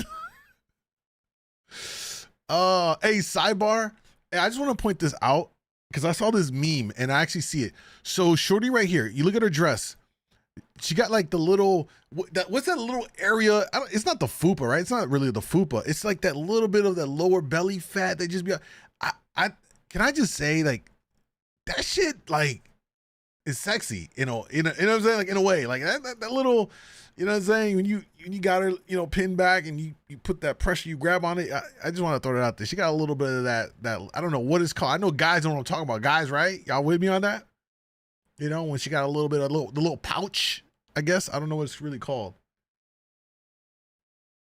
That little pouch, man, maybe it. I don't know what it is. I don't know what it is for us men. It just kind of does something. I don't know what it's an indicator of. So or whatever. You know what I mean? On this world, and people will not disrespect people that they love and they have respect for. How old are you? 36. How long into a relationship should a man propose? Ooh, I was already proposed to in my previous relationship, so that was like about 1.5 years, 2 years, and we were together for a total of 7 years. And then it just ended. When did he propose to you? At what point? I think about a year and a half, like 1.5 years. But y'all didn't fully tie the knot? We didn't because we moved in together and then like kind of like. Yo, I think once you get engaged, you need to move into. You should be moving in with each other, or honestly, you probably want to be living with each other before you even propose, fellas. Because it already sounds like they moved in with each other and then they discover they live totally different. Now, I've been in a situation, man. Like, here's my thing. You know what I'm saying? Someone that is, I was in the Marine Corps. We were taught to be very clean, organized. I'm very particular about how things are laid out and cleanliness and not being, disorganized. I can't function if I'm with someone and I'll be honest, very generalization here, but you tend to see it. Women's rooms be fucking crazy, just stuff everywhere. If only even we were just looking at like pictures on Instagram, you'd always see the girl taking a photo and in the mirror background, you just see all the clothes and everything laying around. And like, I couldn't survive in that, bro. I would leave because it's too much for my brain to handle. So it would behoove both people to live with each other for a period of time and then fellas propose. Once you like, okay, I can deal with this, I can deal with the extra hairs that are in the sink in the bathroom that, because she brushed her hair out, they're there. I can deal with all these little things, you know what I'm saying? Life took over and then at that point, I think we were just like, oh, it's mostly like just like paperwork. But to me, it meant something, and I think for him, it was more of when my finances are up. So like, let me get the money to give you the perfect wedding you're looking for. You always wanted. So then obviously like time passed, and life happened. And So y'all just stayed engaged the whole time? yeah. No, do you think he didn't fully like go through with it because you had basically already been giving him everything that a wife would give? So he was like, it's not as much of a priority. Possibly, yeah. I think when you get into a relationship and then that person proposes to you and then you move in together, you're already having that married lifestyle. So in that person's eyes, it's just paperwork. It's just, the let's get married to get married. It's not more of like we should officially make it something more solidified in our relationship. You're already going, like you said, through the motions of a marriage when you're living together, and at that point it's just like paperwork. Would you get with a guy now knowing he would never want to get married? No. Why not? Because marriage means something to me. It means more than just I'm gonna get married to you and 80% commit to you, but not fully commit to you. Have you ever had a woman take you out on a date? No, sadly. Why do you think that is? Hey, bro, help us out with a donation. I was doing selling candy, bro. Hey, we're in the middle of something. Can you back up? Bro. I don't care, bro. She's getting no money. That's all I gotta say, man. I ain't finna beg you, OG. I know, junkie, OG. Put that on the camera. Put that in the camera, too. He never get no dates like that. That was awkward. What was the question again? So, why hasn't a woman taken you out before, you think? I feel like this generation, they expect men to take them on dates. Like old school, like a man should take them on dates. That's how I see it. I've heard stories from my friends when girls take them on dates, but shit, it hasn't happened to me yet. Would you like that to happen? I would love it. You don't think that makes you more feminine to expect a woman to take you out? Fuck no. If you're a player, then I'm gonna take you on a date too. It go both ways. Yo, here's what I'll say about that, right? I know I mentioned a little while ago about how I'd had a couple, I've throughout my life, I've had some women like, take me out, like, hey, I want to take you out, let's, da da da. Here's what I'll say about it. It is not common. I'm sure the amount of times I've had it done it's an anomaly because most guys are going to be like him where a woman's never asked them out. Women generally are not going to do that. Women's got to kind of really, for a woman to do that, she has to really see you in a certain light. Not only that, she also has she has to have a certain type A personality where she isn't reserved and she doesn't hold back from going to get what she wants. Those, if I had to look back and I think about it, were basically those women that all did that, all had that same kind of personality, a type A personality, very go-getter-ish and all that stuff, knows what she wants, and she didn't worry about perception. She's like, I just want that, I'm gonna go get it type of deal. What I will say about it though, from how I felt about it, it was definitely like oh wow, like a breath of fresh air, but certainly not something that I feel or ever felt like, oh, this needs to be normal. I need every woman to come and just start asking me out type of thing, because it's not the reality of it all and everything, you know what I'm saying? But yeah, it was definitely like oh, this is different, okay.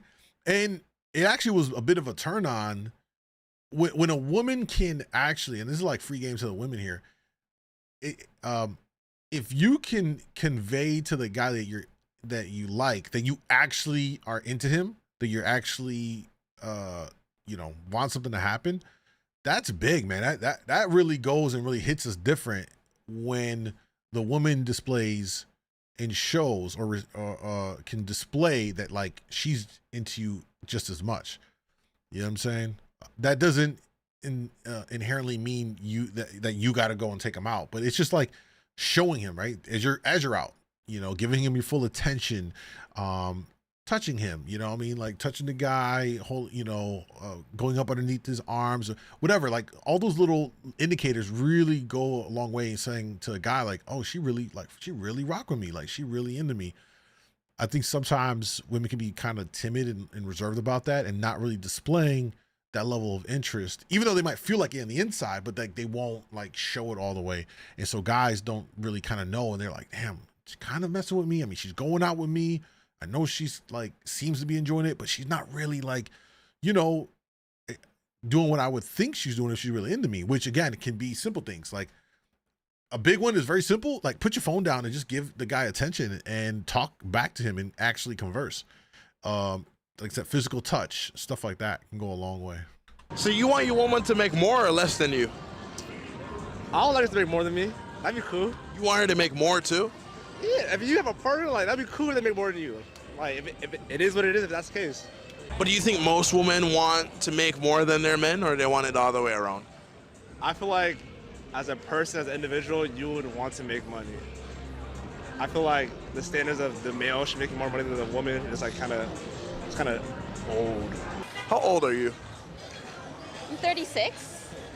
Are you single right now? Yes. Why do you feel like you're still single?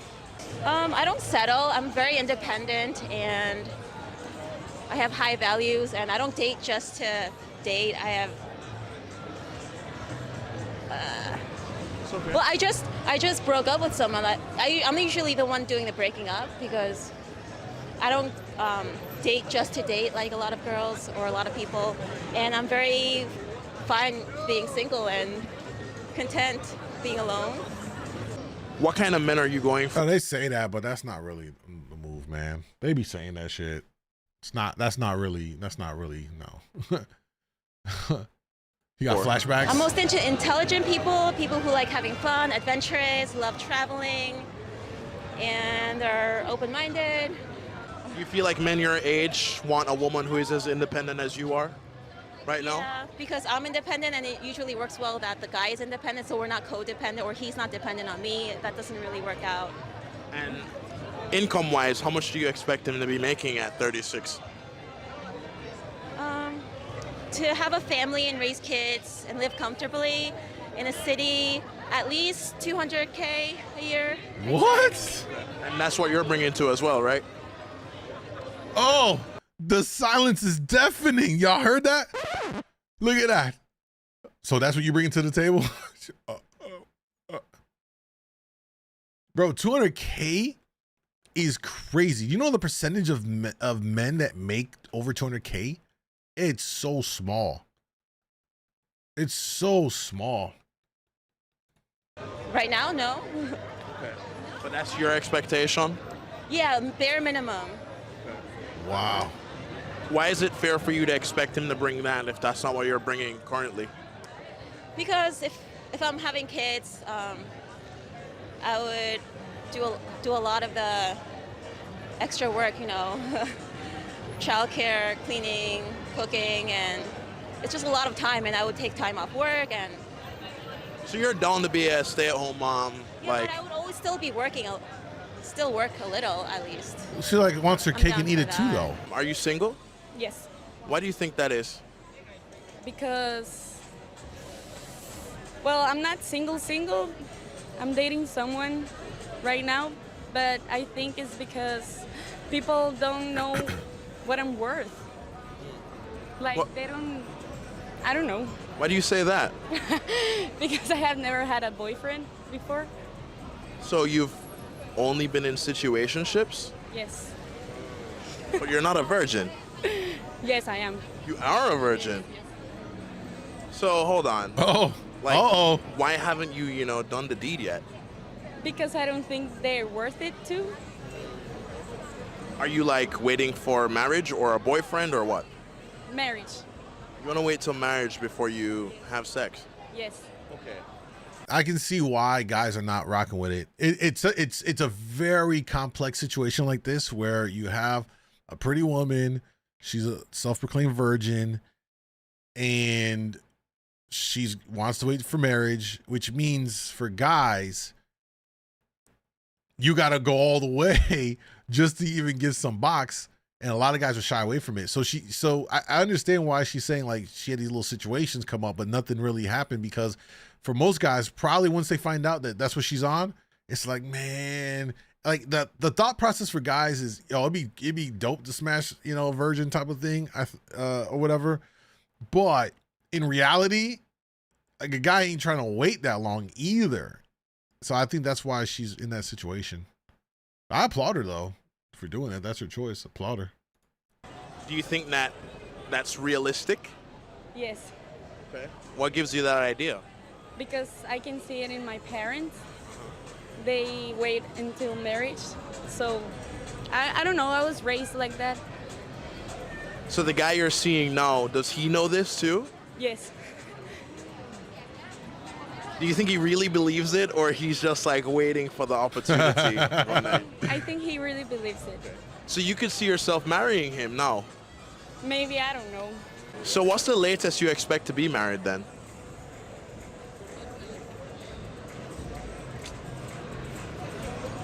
26, 25. 25, 26? Because? I want to marry young because I want to have a lot of kids. And I don't want to be old when I have kids, so. How long was your last relationship? 7 months, 8 months? Is that your longest? No, almost 3 years. Almost 3 years. In high school. Okay. So at this point, High school relationships don't really count, bro. You really can't count on those. It's not even real. It's just puppy little thing to do, and you can't really even count those. 22. How long into a relationship should a man propose to his woman? Also, again, depends on the relationship. I would say anything longer than like 4 years, I'm like, bro, get to it. I'm like, what's up? Why you waiting? Let's get to it. Okay. 4 years is like, I think, a good marking. So hypothetical, you're year 5, no proposal, he could propose, but he just hasn't done it yet. What's gonna be your, cutoff? Like, okay, if he doesn't commit to me, I'm out. This is my own fault as a person. I'm a very loyal person, and I won't leave the guy. And I'll end up getting hurt because of the person. And I should just be like, you know what? If I don't see anything going further, I should leave. But unfortunately, that's not the case for me. Doc, no, what's up? But yeah, I don't know. Honestly, that's a really difficult situation to question to ask. Because So- in the situation, it's different. So would you move in with a guy before marriage? No. Actually, statistically speaking, cohabitation before marriage has a greater chance of divorce rate than, sorry, that was like a statistic that I just know. Cohabitation before marriage statistically ends up in divorce.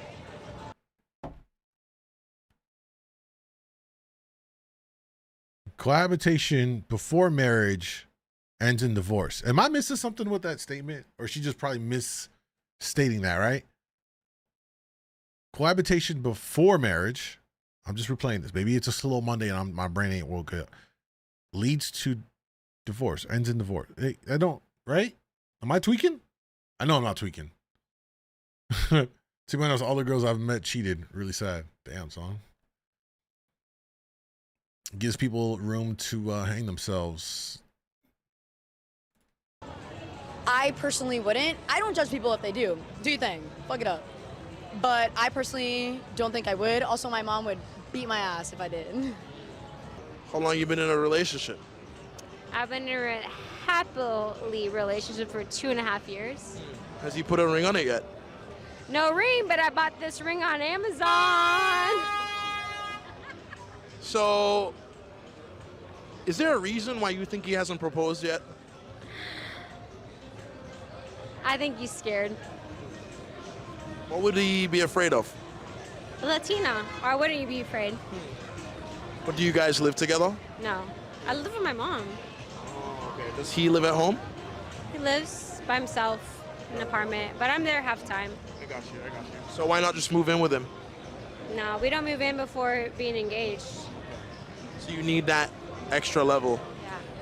Well, what really changes between the relationship now versus, the sentiment or the gesture of the ring?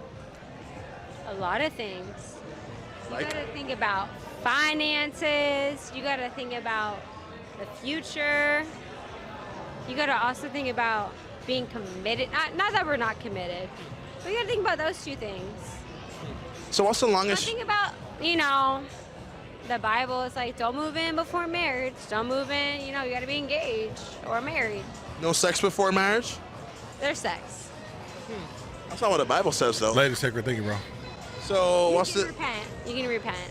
So why buy the cow if he's kind of already getting the milk for free? You're right. I have to call him up for that. How much do you want your man to spend on your wedding ring? It depends. Honestly, there's a lot of options nowadays. There's lab grown, there's diamonds, there's moissanite. As long as that shit is thick and shining, we don't care. Okay, so it could be a $500 thick and shiny ring, and you'd be down for that. That's fine. As long as it's thick and shining, and it's not gonna turn my hand green. Okay. Is there ever a point where you would consider proposing to him or buying a wedding ring for him? Absolutely not. I just watched my daughter's wedding or whatever that movie was here on the way down. I'm not going to propose to my man. Absolutely not. What about equality? And, you know, it's 2023. Equality is great, but at the end of the day, my man's going to be a man. So how long into meeting someone do you think you should make it official? I guess it really depends on the person. I would say instinctually, after like several dates. For me, it's several dates. I would say like anything close to like 5 to 7 dates, and then you like kind of would like venture off to being exclusive, and then get on to like dating. Should you bring it up or should the man? Personally, I love when the man brings it up. I don't like having to do that, but I understand if like the woman has to. In my last relationship, I had to, but I really do appreciate it when the man has to. Do you think it's less attractive if he's like, hey, look, I want a relationship from like date number 1, this is what I'm looking for? Or would you rather just let things happen naturally? That's a great question. I think, wait, that's a really great question. Okay, if the guy comes, this is gonna be hypocritical of me. If the guy comes off too aggressive, my flashlight's on, that's kind of cringy. If the guy comes off too aggressive, it's a bit like, whoa, vibe for a second, vibe. But I do appreciate a guy who knows what they want. And if you want like a long-term relationship, I appreciate that. Confidence, if guys. you want like short-term, I don't really. That's what we're talking about. Confidence. The guy that knows, is decisive, has confidence. I'm telling you, you will bag so many women if you display that. It's a very attractive quality women find in men. I won't really waste my time with that because that's just for me though, personally. I love long-term relationships. I don't like short-term things. I don't do that, personally. What kind of man are you looking for at 36? I'm looking for someone who wants to settle down, who's willing to be a family man. I'm religious, so religious background. Where should he be income-wise? I don't know. I would say maybe like 70, 80. If I make 50, maybe 60. I don't need him to make 100 figures. I don't need him to make 150 or like whatever girls are saying nowadays. Like I don't need that. If we're able to have both an income and we're able to live off of that income and be happy and still able to support each other and have a good life, then to me it doesn't really matter if. And like, bro, like that is so W because it's not about the money. The point of what she's saying, which is what I think more broadly in these conversations that all these podcasters be doing, is we're losing sight of what this shit is really about, bro. Like finding happiness, having family, and whatever you need for everyone to be provided for. And if you have a little extra left over, like, we're kind of getting lost in so much of the material side of it all, and losing sight of like, man, what's really important. I'll tell you what, when I left my radio career, bro, I was making a lot of money, right? And all those years I was pretty fucking miserable. Like it gradually, as I got deeper, in the career, like the further I got into it, more and more, the deeper you get into it all, it just became very draining, man. Like it really was bad mentally for me and shit, just not happy.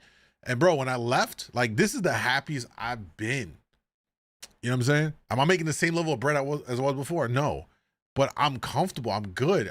You know what I'm saying? Like when you really get to that frame of mind and you really think about, man, what's really important, bro? Like what's really important in life? Your health, being around people you love and you enjoy. And it's not really, you learn from me, man, you have to have a certain level of relationship with money. You know what I'm saying? So many people have a bad relationship with money. And I'm not even saying in terms of like fiscally, like their spending habits, but just how they view money. I look at money as like, it's just a way for me to just do use it for the things that I love and makes me happy. And I just need whatever I need, and I don't necessarily need all this extra. You know what I'm saying? Some people might be like, oh, that's not the abundance mindset. It's not that, because I'm still grinding and I'm still going to maximize what I'm doing, right? It's just having that relationship with it and viewing it as being like, yo, like there's more to it than just this greenback. You know what I mean? 200,000. Okay. And like age range wise, like how old do you kind of want your man to be? I like them a little bit younger. I like them like, it's just natural to me. Like 33, maybe 32 to maybe I'm 36, so maybe like 40, 38. I like in that bracket. But these men, 40, 38, 33, you think they're going for women at 36 to settle down with? Or do they want to try and settle down with the younger girls? I think originally they want a younger woman, because younger, more fertile, all of the things that they're able to give them. But then I think the maturity level is like not there for them, like an older guy. So yes, eventually they're going to want to settle down with a younger woman. But I think when they start to settle down with them, they see the complications in their relationships, that, you know, they're too young, they don't understand how life should be. So then that's probably where they have I think she's some pretty problems. based. I think it's a base take. But I don't know, you tell me. I think that was pretty based. All right. That was another one from The Desirable Truth on YouTube. Make sure y'all give him a sub, man. Does good stuff. We watch his videos pretty regularly when he drops them and stuff like that. You know what I'm saying? Are you live on Kick or Twitch? Kick. We're on Kick. Kick. I don't rock with that purple side. By the way, real quick, little admission here. If you're on IG, if you're on TikTok, yo, come follow me on Kick, my main streaming platform. Really support that way. And shit, if you want to really take it a step further and support your boy, you enjoy the content, the videos make you laugh, get you through a tough day, feel free to sub. Shit, you can hit the Cash App, drop a bomb, show you some love for the support, for the content, and allowing us to keep spending time together doing all this stuff. What I do want to do here, though, let me see here. Oh, also tonight, let me see. Wait, I want to pull up something different. I can't watch some of these videos. We can't watch on the platforms because it'll get taken down. So we're gonna do that on Kick. Let's see. Y'all still with me? You gonna come through? All right, Chris. Appreciate that, bro. All right, let's watch one more before we kill all the other streams and we just keep it on Kick. I also got some. I want to show y'all this in a second after you watch this next video. Post-pandemic college. All right, let's take a look at this one.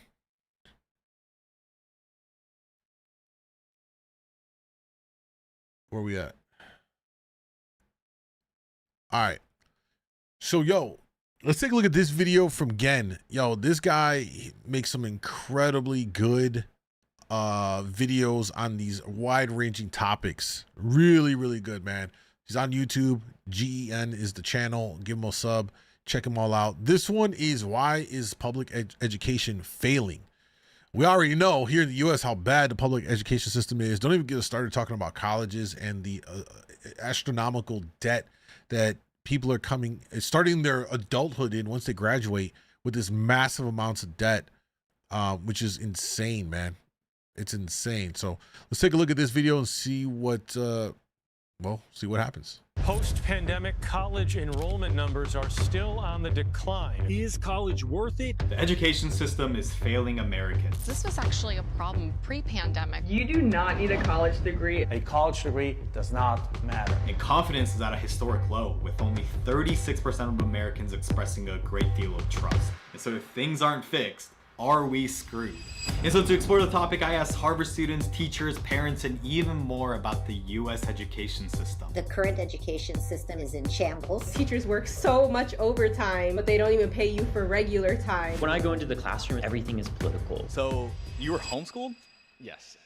Nice to meet you, Marissa. So I saw you on the Liberal Teachers, Conservative Parents one. My name is Marissa Stride. I'm the CEO of PragerU. I'm also a former traditional educator. I taught K through 7th grade in California. There has been a historic low when it comes to confidence in higher education. Why do you think this is? If you take a loan, it's the one loan that you can't ever default Right. on. And so You're you're stuck with saddled it. with it forever. How do you actually make a conscientious business decisions to spend all this money for 4 years and come out with really nothing but a piece of paper? College used to be the end all be all, right? Like the goal. But now you don't have to have that specific type of intelligence to be successful. It's starting to become a thing where only the wealthiest families can afford to send their students to an Ivy League school, paying it in full and without Snow, what's up, babe? achieving a scholarship. Do you feel like the educational system that you received wasn't enough? It's all a scam. I don't want to work for somebody the rest of my life. I want to be the CEO. In Texas, it's just like you're learning. No, we just started this video, sub. Sometimes it's very much like America is number one, like all these other countries are below us. Everyone's trying to get a good grade, but no one's actually learning.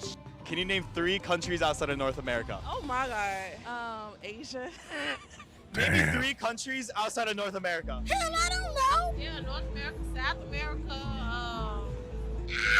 I think the current education system in America is in shambles. Literacy rates, history rates, math rates, civic rates are constantly dropping. And if you took the capacity and the capability of a 6th or 8th grader from 50 years ago versus a 6th grader today, the fact that we spend so much more money per child in America yet receive such poor results is very alarming. But when the issue goes beyond money, what can be done? Because when 54% of American adults have a literacy rate below a 6th grade level, at this point, is it too late? Not when you use Grammarly. Grammarly is an AI-powered writing tool that's easy to use and will my link grammarly.com/get. And if you want to get access to extra features, you'll get 20% off using that link. Because even with all the tools in the world to help students, the question remains. When kids today can't even name 3 countries, what exactly are the teachers doing? Something's going on here. They said that we're spending so much per kid and they're coming out with far less of a good education compared to the past. Very much where this is going, man. And it's such a, I mean, I certainly don't know the answer here, but you know, teachers certainly deserve to get paid for what they do. It's not easy working with kids, man. You know what I mean? Think about, I don't know how many of y'all are parents or whatever.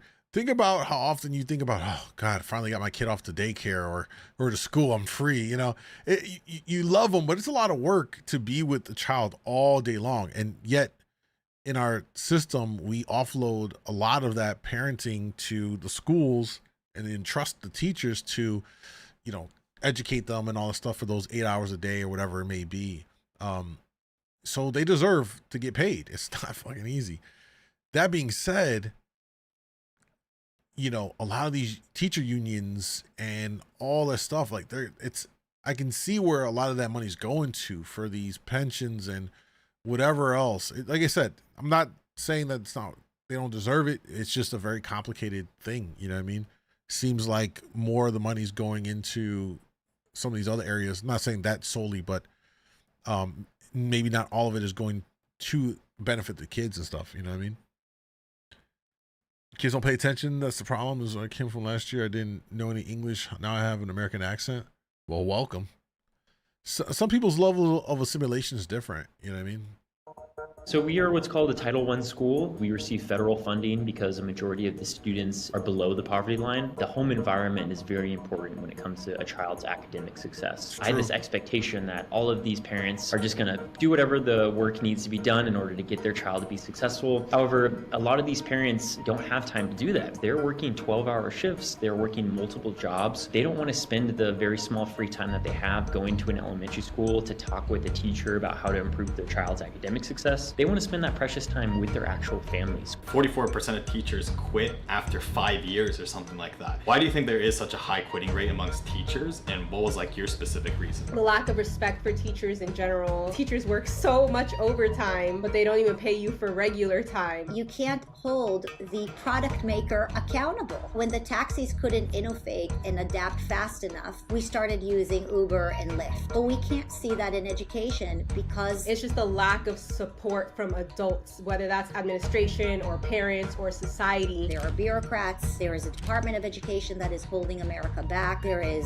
so much money and corruption involved, and that is simply an industry that I felt suffocated in, and I felt like I couldn't fix it from within, so I decided to fix it in whatever way I can from the outside. She's not alone. Across the country, fed up teachers are calling it quits. This is a real emergency in public education. In Maryland, more than 5,500 teachers left the profession last year. And in Florida, there are over 8,800 vacancies, up from 5,500 compared to a year ago. And there's many reasons, but pay is a big one. The average weekly wages of public school teachers adjusted only for inflation increased just $29 from 1996 to 2021, from $13.19 to $13.48. And looking at how teachers have been able to inspire the success of many people, one could say that they're worth more than they're paid. But with 74% of teachers unwilling to recommend the profession to newcomers, there's a concerning trend that this kind of impact might be in the past. It may especially be the case for male students. I think the pool of teachers is shrinking too. I thought I saw somewhere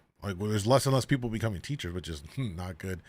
Maybe that could be a benefit for AI, that you actually get taught by AI. I don't know how great that would be, but Heard from a lot of my female colleagues that it's difficult seeing how attentive children are to me. But yeah, being one of the few male teachers, children are naturally trying to see how much they can get away with, regardless of the gender of the teacher. I definitely think there is a different dynamic in communication styles, at least. So even though schools are looking to hire, there's a growing shortage of male teachers. So with 25% of families today being raised without a father, students have even less access to potential male role models. How many males do you hear at a young age, I want to be a teacher? And while a teacher or your environment can significantly contribute to your future success, outliers always exist. And so I wanted to ask some of the smartest students in the world and how they succeeded against all the odds. I know you are a 4.0 Harvard student, even though you're running a lot of these businesses, but I'm curious, like, what challenges do you face as a student? My parents, they are first-generation immigrants from Vietnam, and so they couldn't really help me much during my college admissions process, and so that was just extremely hard trying to navigate what opportunities I have and try to get over the barriers.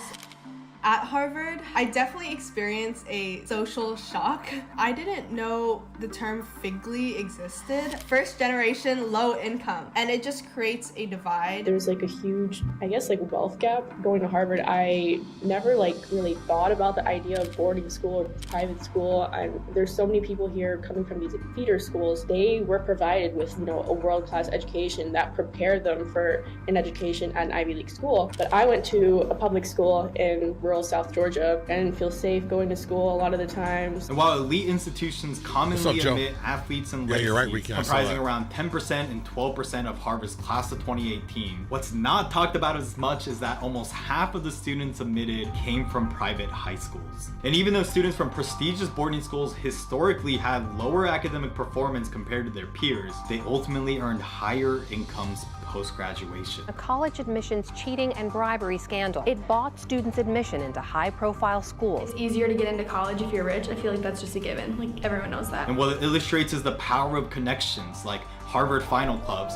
which were more accessible to these wealthier and more connected students. Yo, there's no secret here, y'all. There's the saying, it's your net worth is your network. This is essentially it personified, right? If you come from a wealthy family, you get your kid into whatever those prestigious boarding schools are, you know the people that run it, they have connections. It's a connection pipeline that those people are able to get the kids in and feed them through it, so they build their connections, and it's like that wealthy cycle right there and stuff.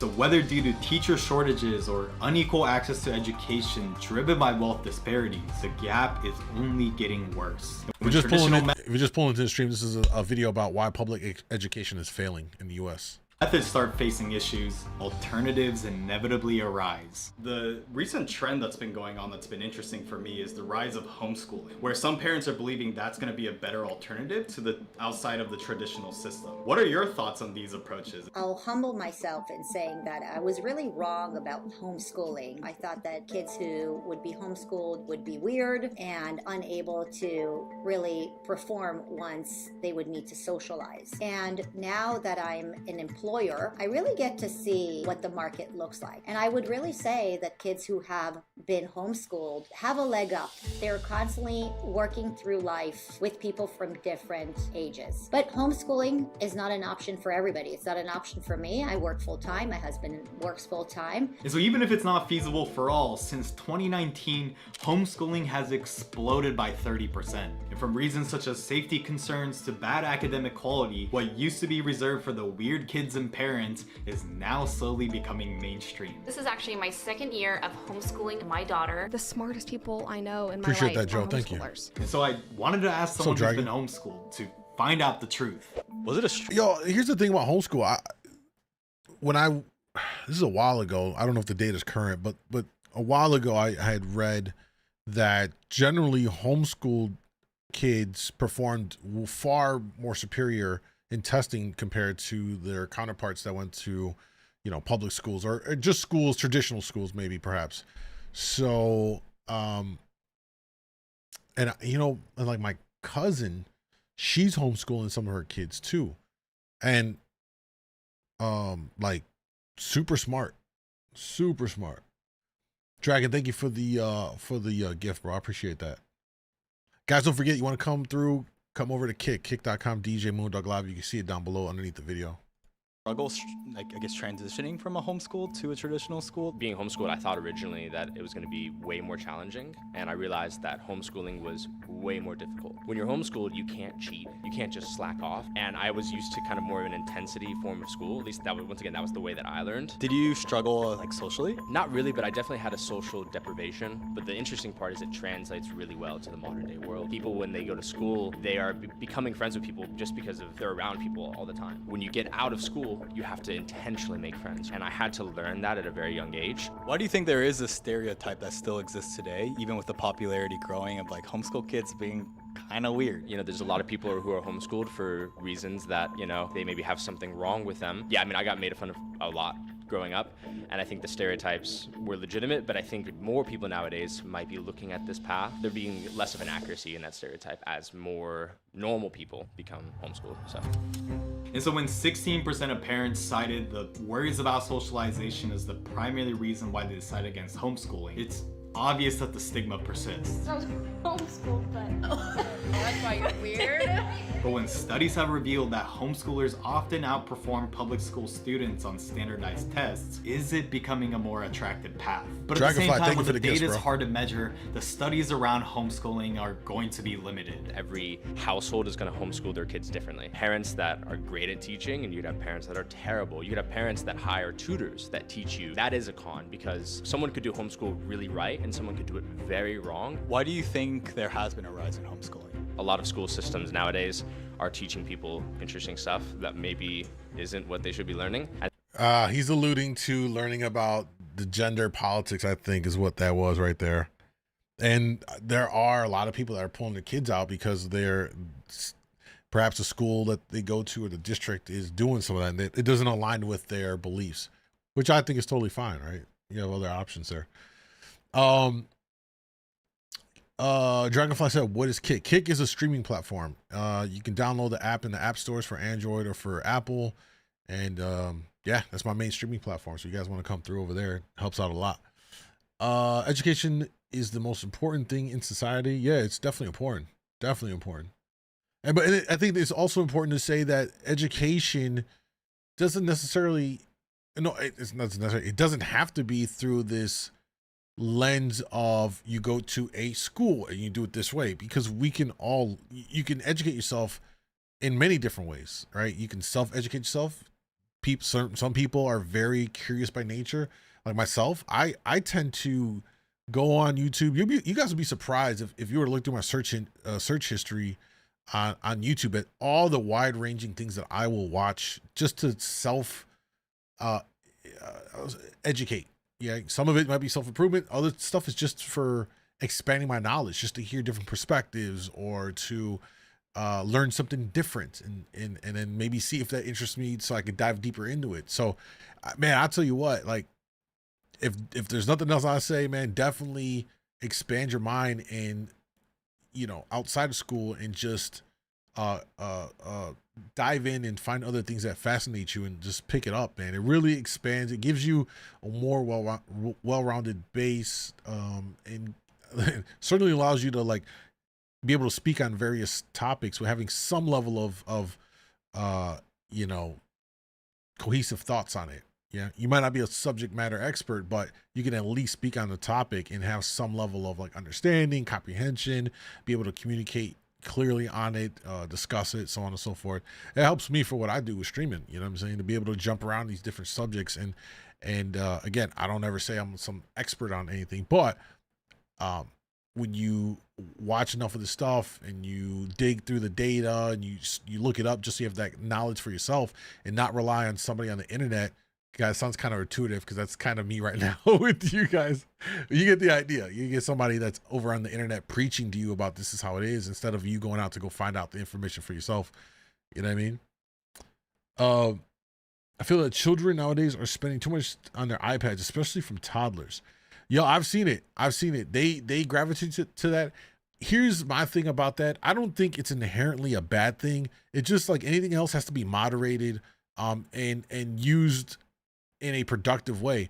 If a kid's on an iPad, but they're on it doing educational things that could benefit from their cognitive skills, their learning, it's great. It's a great resource. It's a great tool to use for their development. If they're just on it watching shit reels of car crashing, ask me how I know, you know, all day long, just swiping, watching car crashes, car crash, you know, from video game car crashes, not like real cars or anything. But you get what I'm saying. That's not productive. That's not helping them. It's just wasting their time. So I think it's just about how it's implemented, how it's used.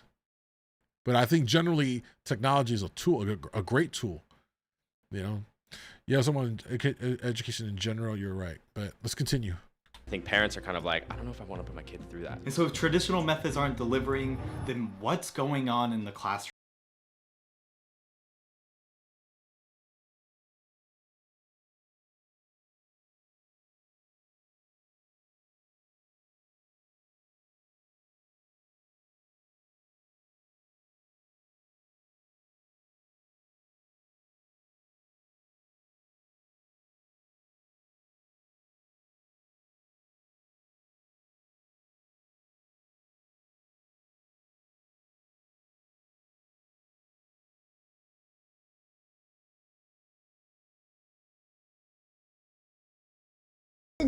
Yeah, I agree with that. You know what I'm saying? I agree with that. I think there should be a minimum grade level where kids are exposed to the more sex, gender, as we know it, like the complexities of it all. I think there needs to be a certain level in which then they begin to be introduced to that, because she's right. At a certain point, they're going to know it, right? Like if you got a teenager, they're aware. They know a lot. I know when I was a teenager, I knew a lot was going on. You know what I'm saying? That my mom probably never thought I had a comprehension on. So it's dumb of us to think that a teenager, if you have a kid, isn't aware of sex already, isn't aware of this or that, and the conversations around gender identity and all that stuff. But I would again agree with her and say that it needs to be presented in a very neutral way, like just as a matter of fact, like this is this, and it shouldn't be any kind of indoctrination. That's where I think is problematic, and it doesn't matter on what side of the fence. In general, I'm talking about across the board. It needs to be all the same. No, none of it can be done in an indoctrination kind of a way to sway someone's and try and groom them into some belief. it should be up to the family to discuss that and have those conversations about all of that. I think the school should just present the information as factual, you know, all the factual side of it, and again, home life, they take care of all the details. Doctor.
Indoctrination, as some people might say.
They conveniently contradicting the principles of free speech? And is this hypocritical divide what's causing the US to fall behind? It's not a money issue. A big part of it is a philosophy of education. Instead of focusing our students on learning, reading, writing, arithmetic, we have moved away from that to all kinds of things. That is not helpful to students. I think that if you ask folks on the streets, do you think that Americans are becoming smarter and more competent? Most people, if they're intellectually honest, will admit that it is not the case. Talk to CEOs and ask them, what is happening with the Gen Zers and the millennials that you're hiring? Most of them will tell you that they have to undo the damage of what they have been learning in schools.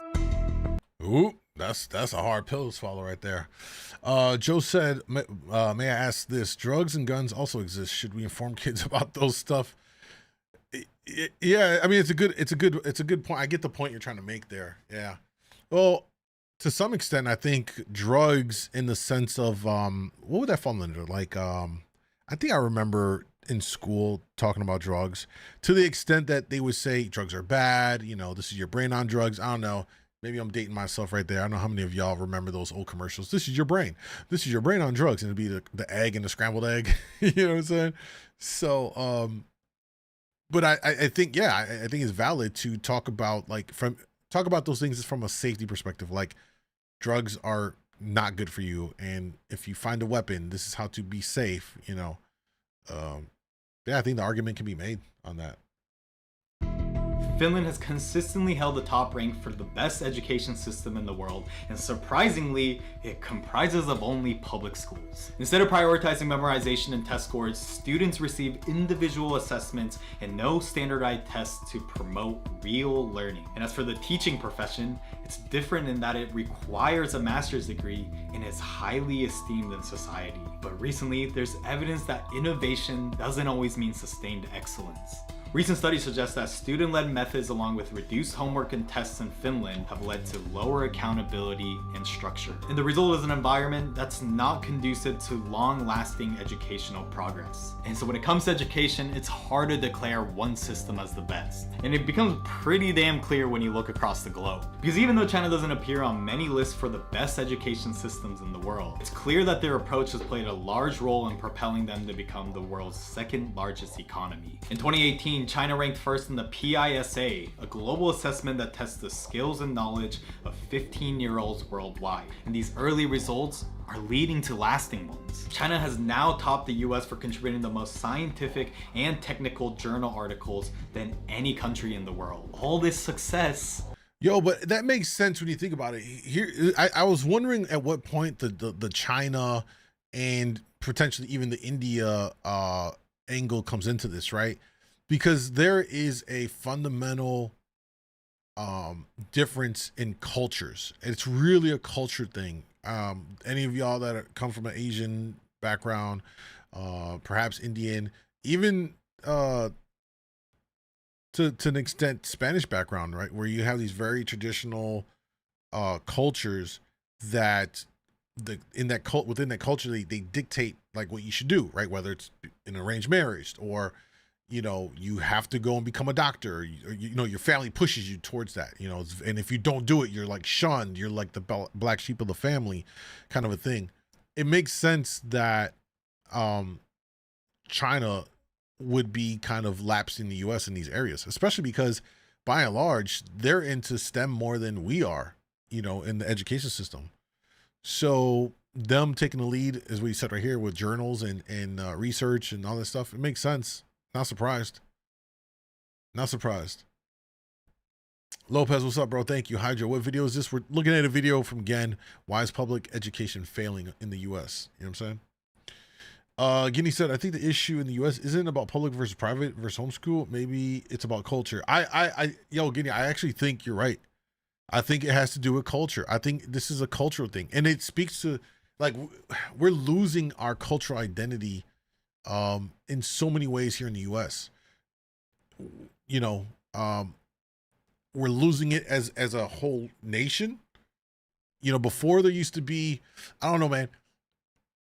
I don't know how many people remember back in the day, felt it or whatever. Like when I went into the Marine Corps at 17, I did it because I had a sense of like pride in the country. Like, yeah, you know, I want to go and do something, you know, to give to my country or whatever else. It was a sense of like, you know, purpose and duty. But like now in today's age, it's crazy when you see online the vitriol like people have for our own country. It's actually, you know, when you say you have pride for the US, now if you say that, it's completely taken in the context of like the what do you call them, the Proud Boys or whatever. Like it's a different word association now. If you say you're you know, you're a proud American, it's become so skewed, and the culture in our city, in our country, you know, it ain't the same, man. I just had this conversation with a family member. I said, yo, I think in a lot of traditional Spanish homes and other cultures too, I think in like Indian and Asian cultures, you have your entire immediate family living under one roof. You've got the grandparents, you got the parents, you got the kids. And it's like that cycle. As the grandparents move on, then the parents become the grandparents, their kids become the parents, and then their kids have the new children. But living underneath this one home allows you to, one, the grandparents are helping to raise the children, instilling in them, you know, passing on traditions. There's so much benefit to that, and we've gotten away from this belief. And again, like I said, I had a discussion with a family member. I said, yo, I believe in that. You know what I'm saying? Like, I think we should probably look to get back into that. And people nowadays look crazy, like, oh, I wouldn't want to have my mom living with me or my dad living with me. You know, if they get older, we gonna put them in the home. I can't do that. I'm you know what I'm saying? Like, I got my mom. Like, it's gonna be that. That's what it is. But there's a benefit to that. And I think that in these other countries, they still, by and large, still are going along with their cultural norms. And as we kind of are falling apart, they're making leaps and bounds, man. Just my thought. Definitely want to hear what you guys think. Teachers should also be trained and psychologically tested. I don't think the unions will allow that. Young, what's up? Monica said, I refused to put my parents in a home. They were here. That's why we have home health nurses that come over twice a week. My brothers and I agreed on that early on. That's awesome. It's awesome. Yeah, man. I don't know how you can do that in good faith. Think about, you know, all that they did for you. Maybe they didn't get it right. I mean, me being a parent now, I know that there's things I could have done better. You know what I mean? But I would hope that my kid doesn't just throw me into some home like, damn, you know how I did for you? You know, the drama I had to go through with your mama? You know what I'm saying? Don't do me dirty like that.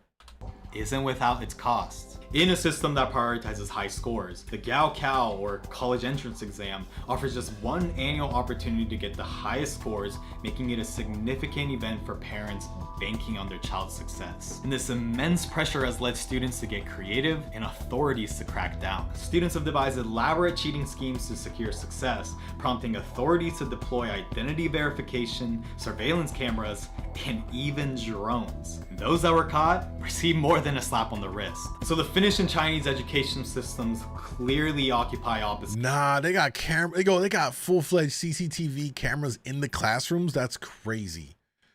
By the way, Miss K, I hate you for that. I saw what that was. Wayne said, but they tried with what they had. That's the main difference from then from now. The resources are key to success. Yeah, resources help, but I don't know. Do you think that families over in these other countries have the same level of resources that we have? I'd probably argue that in most cases they probably have less than what we have, generally speaking. I think the culture side plays a bigger part of it all. I think that's where it is the fundamental break. You know what I mean? Like, we don't have the culture. Think about now, bro. Nowadays, everyone wants to be a social media influencer. They want to do stuff that's like low effort and high yield. You know, right off the rip, you don't, where do you hear people saying, yo, yeah, I want to become an engineer. I want to become an architect. I want to become a chemist, you know, some of these other fields that we can really use more people in. It's a cultural break, bro. You don't got parents telling their kids like, yo, like for example, I'm trying to cut this short, right? But you got me going here. For example, like I've had this conversation like with my daughter, like her mom, like, yeah, you know, when she goes to college and stuff, she'll just kind of pick whatever she wants to pick. I'm more of the mindset here, and I've already had this conversation with my daughter. Like, look, when you go to college, you're gonna need to declare your major from day one, and you're gonna finish it. There ain't no switching midway. There ain't no for two reasons. One, if you switch it, you're gonna prolong your time in there. You're just gonna accumulate more debt. And my biggest thing is I want her to be in this massive debt. So in order to avoid that, get in, get the fuck out as fast as you can. You know what I'm saying? Two, I think too many parents now leave too much up for their kids to figure out without really being a bit more hands-on and guiding them through the process of it all. You know what I mean? Basically what you see in the homes in these other countries, right? They'll tell you got to go to school to become a doctor. You got to go to school. And if you don't, it dishonors or, you know, the family, you know, very big in the cultures out there. Researchers play a huge part in such situations. Not everyone got the same access to such. Absolutely. I'm not even pretending that there's an equal playing field for sure. No, but in these other countries that have less than us, well, maybe China's getting up there for sure, right? But just like us, they have different social classes, social economic classes and stuff. So I think generally speaking, culturally, they all view school the same way, regardless of their socioeconomic status. ends of the spectrum. And if truth lies somewhere in between, can Americans learn from the two? But when reality and theory are two separate things, the question is, what are our priorities? What are your thoughts?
I remember this one before we get to this though. Let me read a couple more comments here.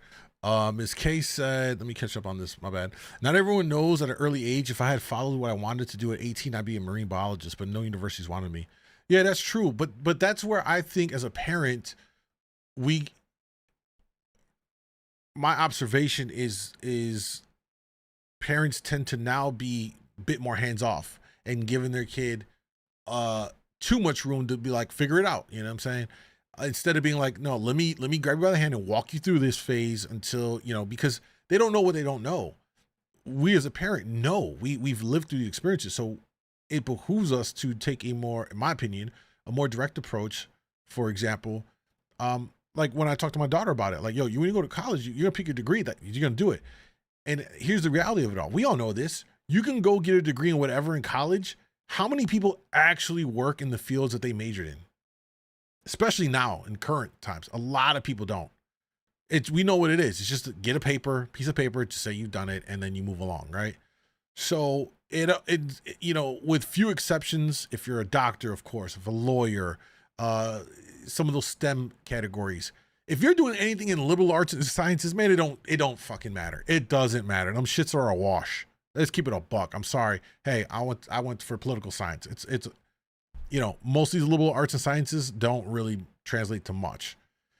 When you get to those specific educational career paths, like doctors, lawyers, engineers, chemists, you know, stuff like that, you know, you need to have that. Everything else, man, you can just get your degree, get out, and then you go work for some other company or do something different. You know what I mean?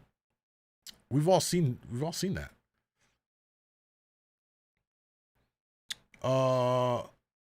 Let me see. Okay said it just started college and just am in 100% agreement with that. You're saying it can be really hard. Yeah, absolutely.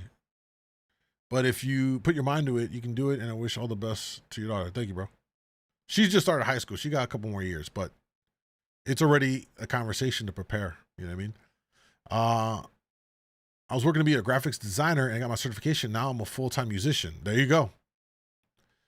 See what I'm saying? It's so many people like that. So many people. I'd argue there's probably more people that get degrees and don't use them and do some other work than there are people that are actually working in the field that they went to school for.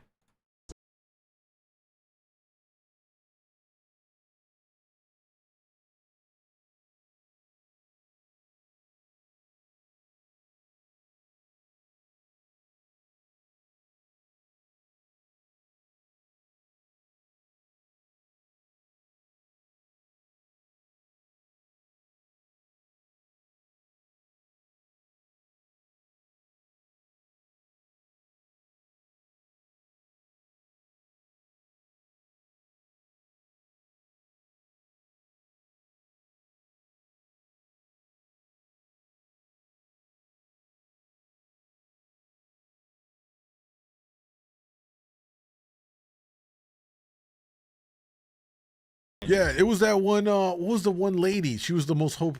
She was in the headlines for that too. They paid for their kid to get through school. That news.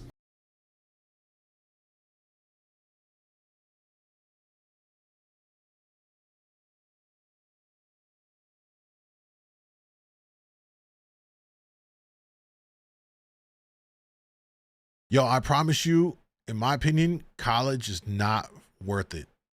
It is not worth the debt, man.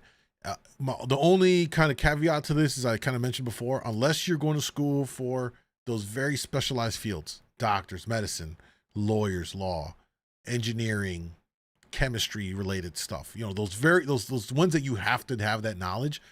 But for most other, again, liberal arts and sciences degrees, man, you know what I'm saying? Oh, excuse me. I don't, it's hard to justify it, man. As someone that went through it. And I was fortunate enough that I had a full ride, you know, but man, I'm not doing anything with political science. Here I am, look at me, talking on the internet. You know, now there are things about it that help me, like with debating, you learn about how to do that, how to position your points, such and such. Researching, it helped in those aspects, which I utilized, but I'm not in the field. So I think people should do more trade schools, man. Learn how to become a HVAC, learn how to become carpenter, all these things that are fields of work that will never, as long as there's humans on earth, will never go out of, or will always be in demand. You're always going to need carpenters. You're always going to need people in construction. You're always going to need people in hair and nails, you know what I'm saying? All these different things that you can go.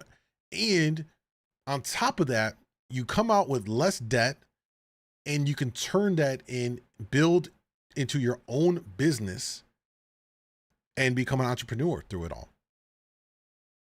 Because if there's one thing about America is that it's a country of extremes. And the education system is no exception, with one end showing extreme excellence and the other severe underperformance. Junior said, I became a drywall finisher in the union. There you go. Good paying union job. You know what I'm saying? Congrats, bro. Marlene said healthcare. Is that what you're in? Are you in healthcare? Oh, thank you for the blesses and the bless yous. A lot of facts stated. Yep. And with such a strong divide, is there any hope left? What do you think that we can do to improve the educational system? We need to get the politicians out of the classroom, and I think we need to take a deep look into the Marxist agenda behind the teacher colleges that are essentially teaching our kids to grow up thinking that they're victims. Involvement on both the parent level and then the government stepping in to regulate certain areas where we are stepping below the pale. So even though we may never find common ground on the approach, both sides can agree that there's a need for change. Because say all you want about America, but there still is a reputation as the leader in innovation and cultural influence. And if that's at stake, is there time to really do nothing? What advice would you then give to students in this current, educational climate? Start by what your ideal future is. Nevertheless, being curious and learning every day is what is most important. Because success doesn't always come to the smartest individuals, but instead it favors those who are curiously bold with a bias towards action. And today, where access to anything is possible with the right combination of keys, the first step only starts by exploring the unfamiliar. And so thanks to our sponsor Grammarly, and like, comment, and subscribe if you want to see more videos where I turn street interviews into investigative journalism. Hey, highly recommend. He's probably one of my favorite creators that I found doing this kind of stuff, man. Gen on YouTube, Gen. Highly recommend. He's got a bunch of other videos. We watched them in prior streams, and we'll continue to kind of recap them all and all that stuff. But show my man love, because that's not easy what he does, bro. And it's I like it because he's just presenting it. This is like real journalism, by the way, which we don't see on mainstream media. It's him just gathering, asking questions, and letting people speak on it, and that's it. He's not swaying for one side or the other. That's what journalism used to be. It's just you presenting factual stuff, and then you, as the consumer of it, would then formulate your own ideas and go from there. Too much of mainstream media now is coddling to whatever side of the political spectrum that they're on, in echo chambers and stuff like that. So I appreciate the shit out of content like this, and it's something that we need to boost up. So show them some love and all of that. Yo, love the videos, Andrew. Thank you. Marlene, you said government work. Can you disclose what kind of government work? She also said, yeah, in medicine. Yeah, she also said, where's it at? Truck drivers, local pickup and delivery. There you go. There's a big demand for truck drivers too. I didn't see them giving away all kinds of big signing bonuses right now. Marlene said surgery tech. Yeah, there's a big, if you can get into the medical field as a tech running those various machines, those people get paid really well as well. And all you have to do is go to get the those certificate or the certifications to operate those machines. But like an X-ray tech, like the brain scan, I don't know all the various things, but yeah, from conversations I've had, those people do well. You know what I'm saying? So really dope stuff, man. So here's where we're at with the night, y'all. There were some more videos I want to go through, but I think we'll save them for the next stream, which will probably be, for those of you that are watching on TikTok and on Instagram, will be Wednesday.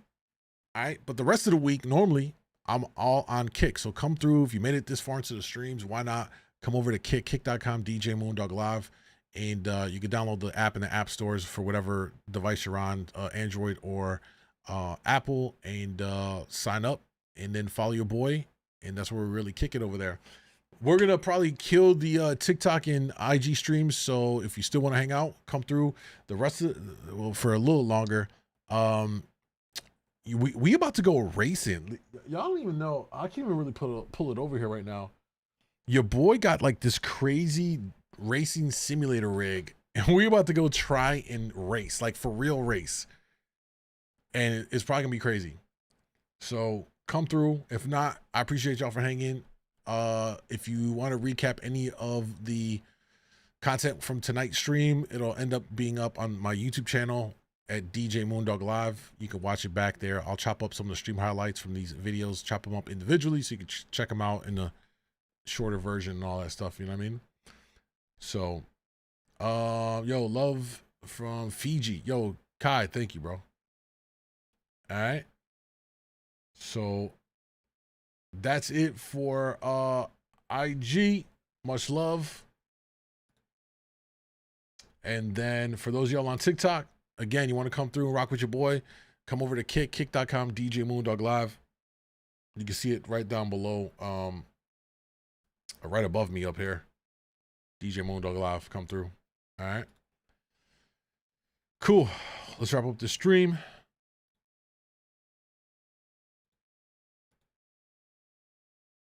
All right, and we're done. Let's see. TikTok had 2.8 thousand views, or whatever they call it. 1 second, y'all, since we're on Kick. And that. Yo, I ordered a hot dog. Should be getting here any minute. I'm fucking starving. I'm starving. All right, if we're on YouTube, we're ending the YouTube stream now here.